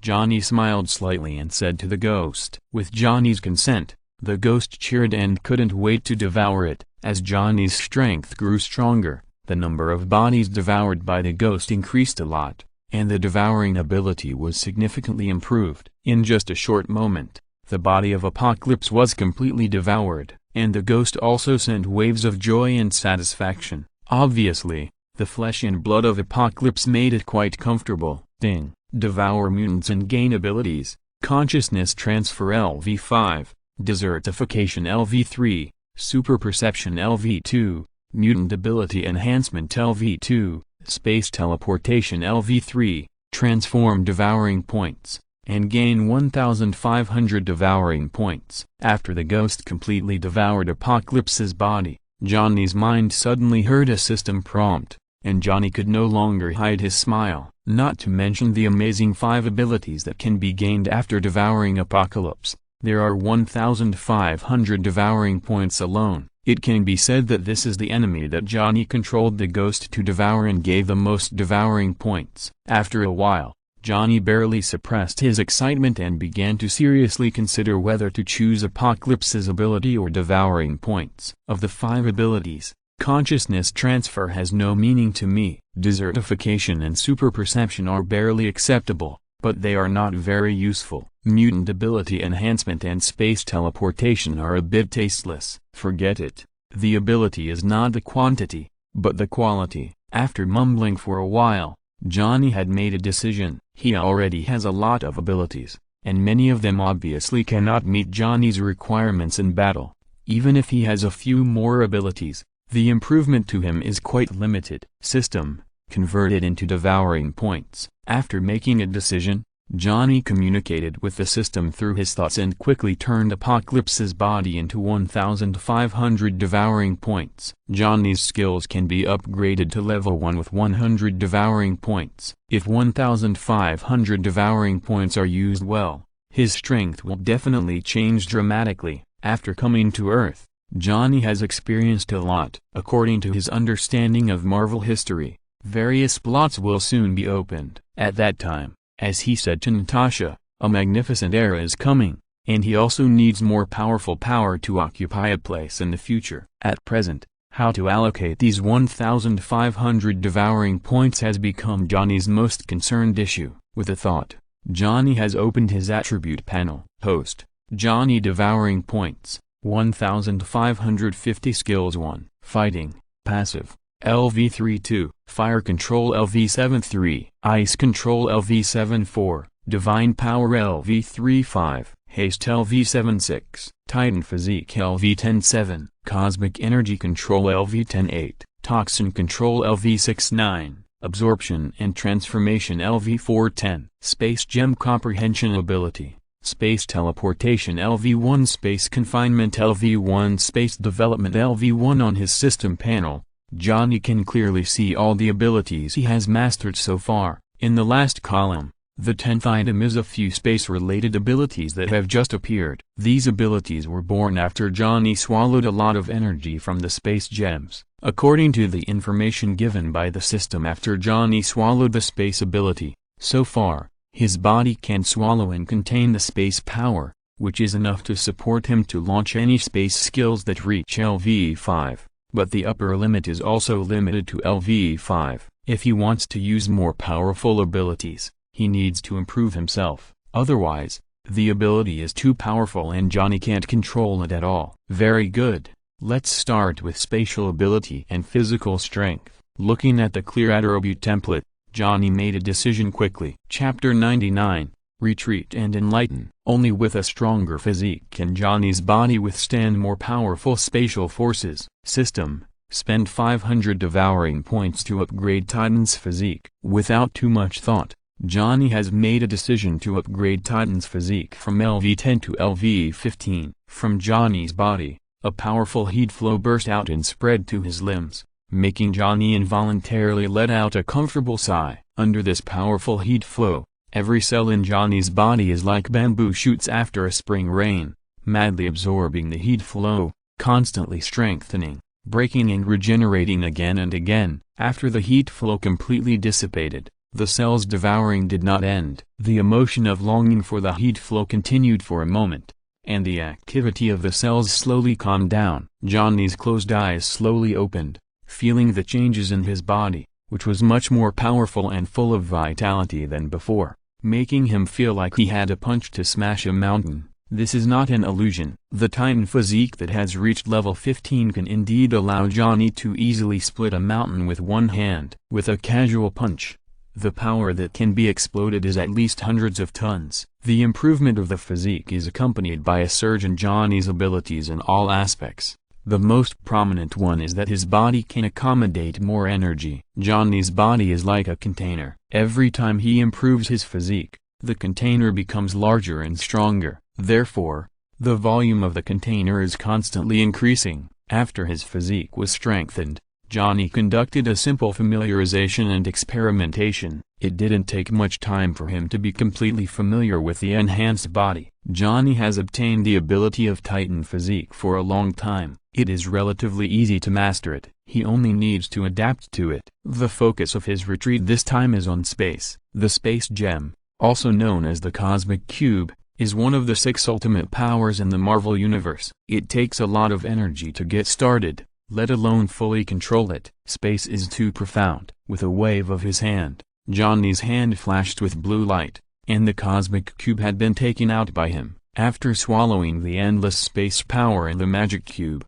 Johnny had established a certain connection with the space gem. As long as he held the space gem, he could sense the endless space power through the gem. When holding the space gem, in Johnny's eyes, the world had become completely different. Everything was divided, and space became a simple point, line and surface. Johnny was constantly seeing the world not only through his naked eyes, but also through his perception of space. The enhancement of his physique allowed Johnny's body to accommodate more space power, but he was not in a hurry to swallow it. After communicating with the space gem, Johnny planned to improve his cognition and perception of space first. The most direct improvement for Johnny in controlling the power of space is in speed. Controlling space can make his speed reach an incredible level. Movement in space will be affected by space. Before he mastered space, Johnny had the ability to travel at speeds several times the speed of sound.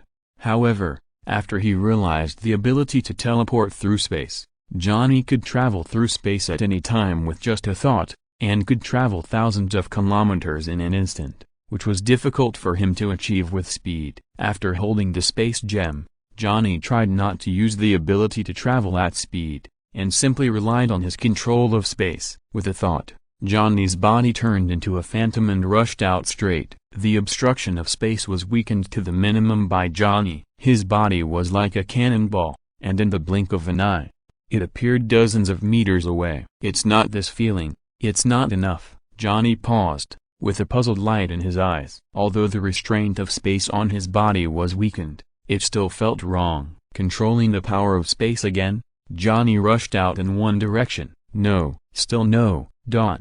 Johnny's body appeared and disappeared in the huge empty space. He did not use any ability, but simply controlled the space to move. After trying again and again, Johnny's speed kept increasing. In the end, even his figure was hard to see clearly. However, Johnny felt that something was missing, and it was hard to grasp it for a while. After trying like this for an unknown period of time, Johnny's flickering figure slowly stopped. When Johnny found that the space power that he had swallowed in his body had been consumed and was slowly recovering, he showed a bit of surprise on his face. I've been trying for so long. It seems that it's not so easy to control space power. While sighing slightly, Johnny's palm surged with surging swallowing power. The cosmic magic cube shone with azure blue light, and the majestic space power was madly swallowed by Johnny to restore the space power consumed before. Although after turning on the space ability, the space energy in Johnny's body will recover automatically, but compared with the surging power of directly swallowing the space gem, this recovery speed is of course more enjoyable. While swallowing the power of space, Johnny fell into deep thought. After countless attempts, the inspiration in his heart became clearer and clearer. Although he did not comprehend it, he was just one step away from understanding it. As long as there was a chance, he could take his understanding of space to a higher level. It's really strange. Why do I feel that when using the power of space to push the body, a straight line is not the fastest way, but a detour will make the speed faster? Johnny murmured in a low voice, frowning, and was puzzled by his strange feeling for a while. The magnificent energy in the swallowed space gem was restored, and Johnny's body was quickly filled with energy, and Johnny continued to try. Once this kind of attempt began, it would be millions of times. This was a kind of boredom and loneliness that ordinary people could not bear at all, but Johnny was not at all impetuous, and even immersed in it. Not only that, he devoted himself to the attempts again and again, and constantly realized the process of shuttling through space. Facts have proved that Johnny's ability to get to this point was not based on luck and the system, but more importantly, the kind of innate perseverance. Swipe. With a flash of his figure, Johnny's body traveled hundreds of meters without warning. He was out of control and crashed directly into the specially reinforced wall. With Johnny's physique, he would not be injured by the rapid impact. After the collision, Johnny was not depressed, but a smile gradually appeared on his face. I understand. The shortest distance between 2 points is indeed a straight line. Johnny's voice was filled with excitement that was difficult to conceal. Under the push of the power of space, Johnny's body slowly drew an arc and reached the other end of the empty space in an instant. Chapter 100, A Distorted World. After countless attempts, Johnny was finally able to experience that feeling. It was clearly a curve, but it could reach the destination faster. Before, Johnny was confused by his own eyes and always thought that the world was what he saw with his naked eyes, but it was not. The world is constructed by space, but it is quite complicated, even tortuous and twisted. The straight line between 2 points is indeed the shortest in the naked eye, but if you touch it with the perception of space, you can find that it is actually distorted, and the so-called distortion is actually the straightest fall. But normal people cannot see the distortion and reversal of the world, and think that the straight line they are walking is the shortest way. For example, there is a pillar, and an ant has to climb from the left side of the pillar to the corresponding right side of the other end. Normal ants all go around the cylinder to reach the right side. For ants, this is indeed the shortest route, but if there is an ant that can drill into the cylinder, easily pass through from the inside, and reach the opposite side along the diameter. In this way, the walking path is undoubtedly much shorter, and Johnny is this ant. The spatial power he possesses gives him this ability. After understanding this, Johnny had completely understood that his ability to cross a large space without using the speed ability had little to do with his own speed. After a thorough understanding, he got the real principle. As if he had broken through a huge barrier, the world in front of Johnny was already different from before. This ability allows me to easily cross space. Speed has lost its meaning in front of me. Johnny, whose body was constantly twisting in the empty space, smiled. Next, it's a deeper level of space transmission. After completely imprinting this understanding in his mind, Johnny stopped and began to absorb the energy in the cosmic cube to replenish his consumption. This time, Johnny completely let go of himself and happily absorbed the endless energy in the space gem, preparing to directly reach the limit that his body could currently hold. The entire absorption process lasted for a long time. In the empty space under the base, the majestic space energy continued to enter Johnny's body, and a strong pressure gradually rose from Johnny. At this time, nearly a year had passed since Johnny entered seclusion, and a lot of things had happened in the outside world. The most well-known one was Stark Industries. After being favored by the military, the already huge Stark Industries went to a higher level, from the original industrial giant to a terrifying business entity that threatened the major old brand consortiums. I don't know if it was because Stark Industries developed too rapidly, which aroused the panic and fear of competitors. Howard Stark, the president of Stark Industries and one of the founders of SHIELD, had an accident. This was a car accident, in which Howard Stark and his wife both died. In the official notice, the possibility of homicide was ruled out, and the accident was judged as an accident. After the old Stark died in the accident of the car accident, the huge business empire of Stark Industries was naturally handed over to his only son, Tony Stark. At this time, Tony Stark was still very young and had quite amazing talents, but he did not make good use of them. His biggest concerns were usually focused on the latest issue of Playboy Weekly girls and Hollywood stars. But even so, Tony Stark's talent is beyond doubt. The research results he made in his spare time alone have epoch-making breakthroughs, allowing Stark Industries to develop rapidly. In addition to the Stark Industries, some major events also happened in S.H.I.E.L.D. After years of research, the Goliath Project, which S.H.I.E.L.D. has been secretly carrying out, has made a huge breakthrough. Hank Pym, the leader of the Goliath Project, has created an Ant-Man combat suit that can change the quantum distance. He and his wife Janet have joined hands to participate in many secret operations of S.H.I.E.L.D. while conducting research.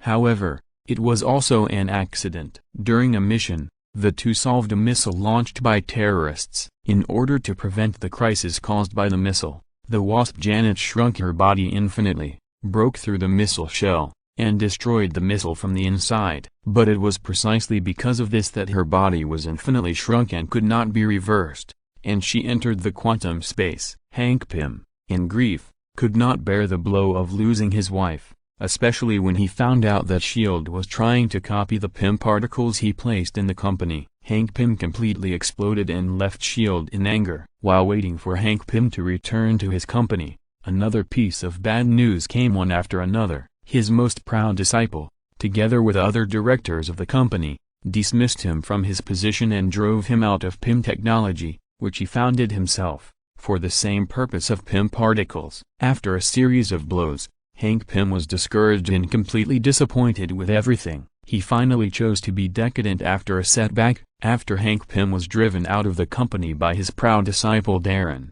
under Johnny's instructions, Medusa and others who had been paying attention to S.H.I.E.L.D. got the news and held a simple meeting. For talents like Hank Pym, Samuel Stern and others felt it necessary to recruit him. However, the contact process between Morgan Biotech and Hank Pym was not smooth. In Hank Pym's view, whether it was S.H.I.E.L.D., his disciple Darren, or Morgan Biotech, the purpose of finding him was only one thing, that is, Pym particles. Everyone wanted to steal his research results from him. In anger, the stubborn Hank Pym did not hesitate to reject the recruitment of Morgan Biotech, and disappeared with all his achievements. In this regard, although Medusa and others felt a little pity, they did not force it, and did not continue to track and pay attention to Hank Pym's whereabouts. After Hank Pym disappeared, it caused a great impact on S.H.I.E.L.D.'s plan. Hank Pym was a key figure in the Goliath plan, and his departure almost made the Goliath plan stillborn. After receiving the news from Hank Pym, Nick Fury was extremely angry, but he had no choice but to vent his anger on other people involved in the Goliath plan. Finally, in order to continue the research, S.H.I.E.L.D. took a risk and asked Hank Pym and other researchers to restart the project. What no one expected was that the people involved in restarting the Goliath project were under a lot of pressure, because this eagerness for quick success caused a huge accident a year later. End of this chapter. Thank you very much for reaching the end. Don't forget to like. Looking for more exclusive content and immediate access? Subscribe to our Patreon. Remember, every like, subscription, or donation encourages us to continue. Thanks to everyone. See you in the next video.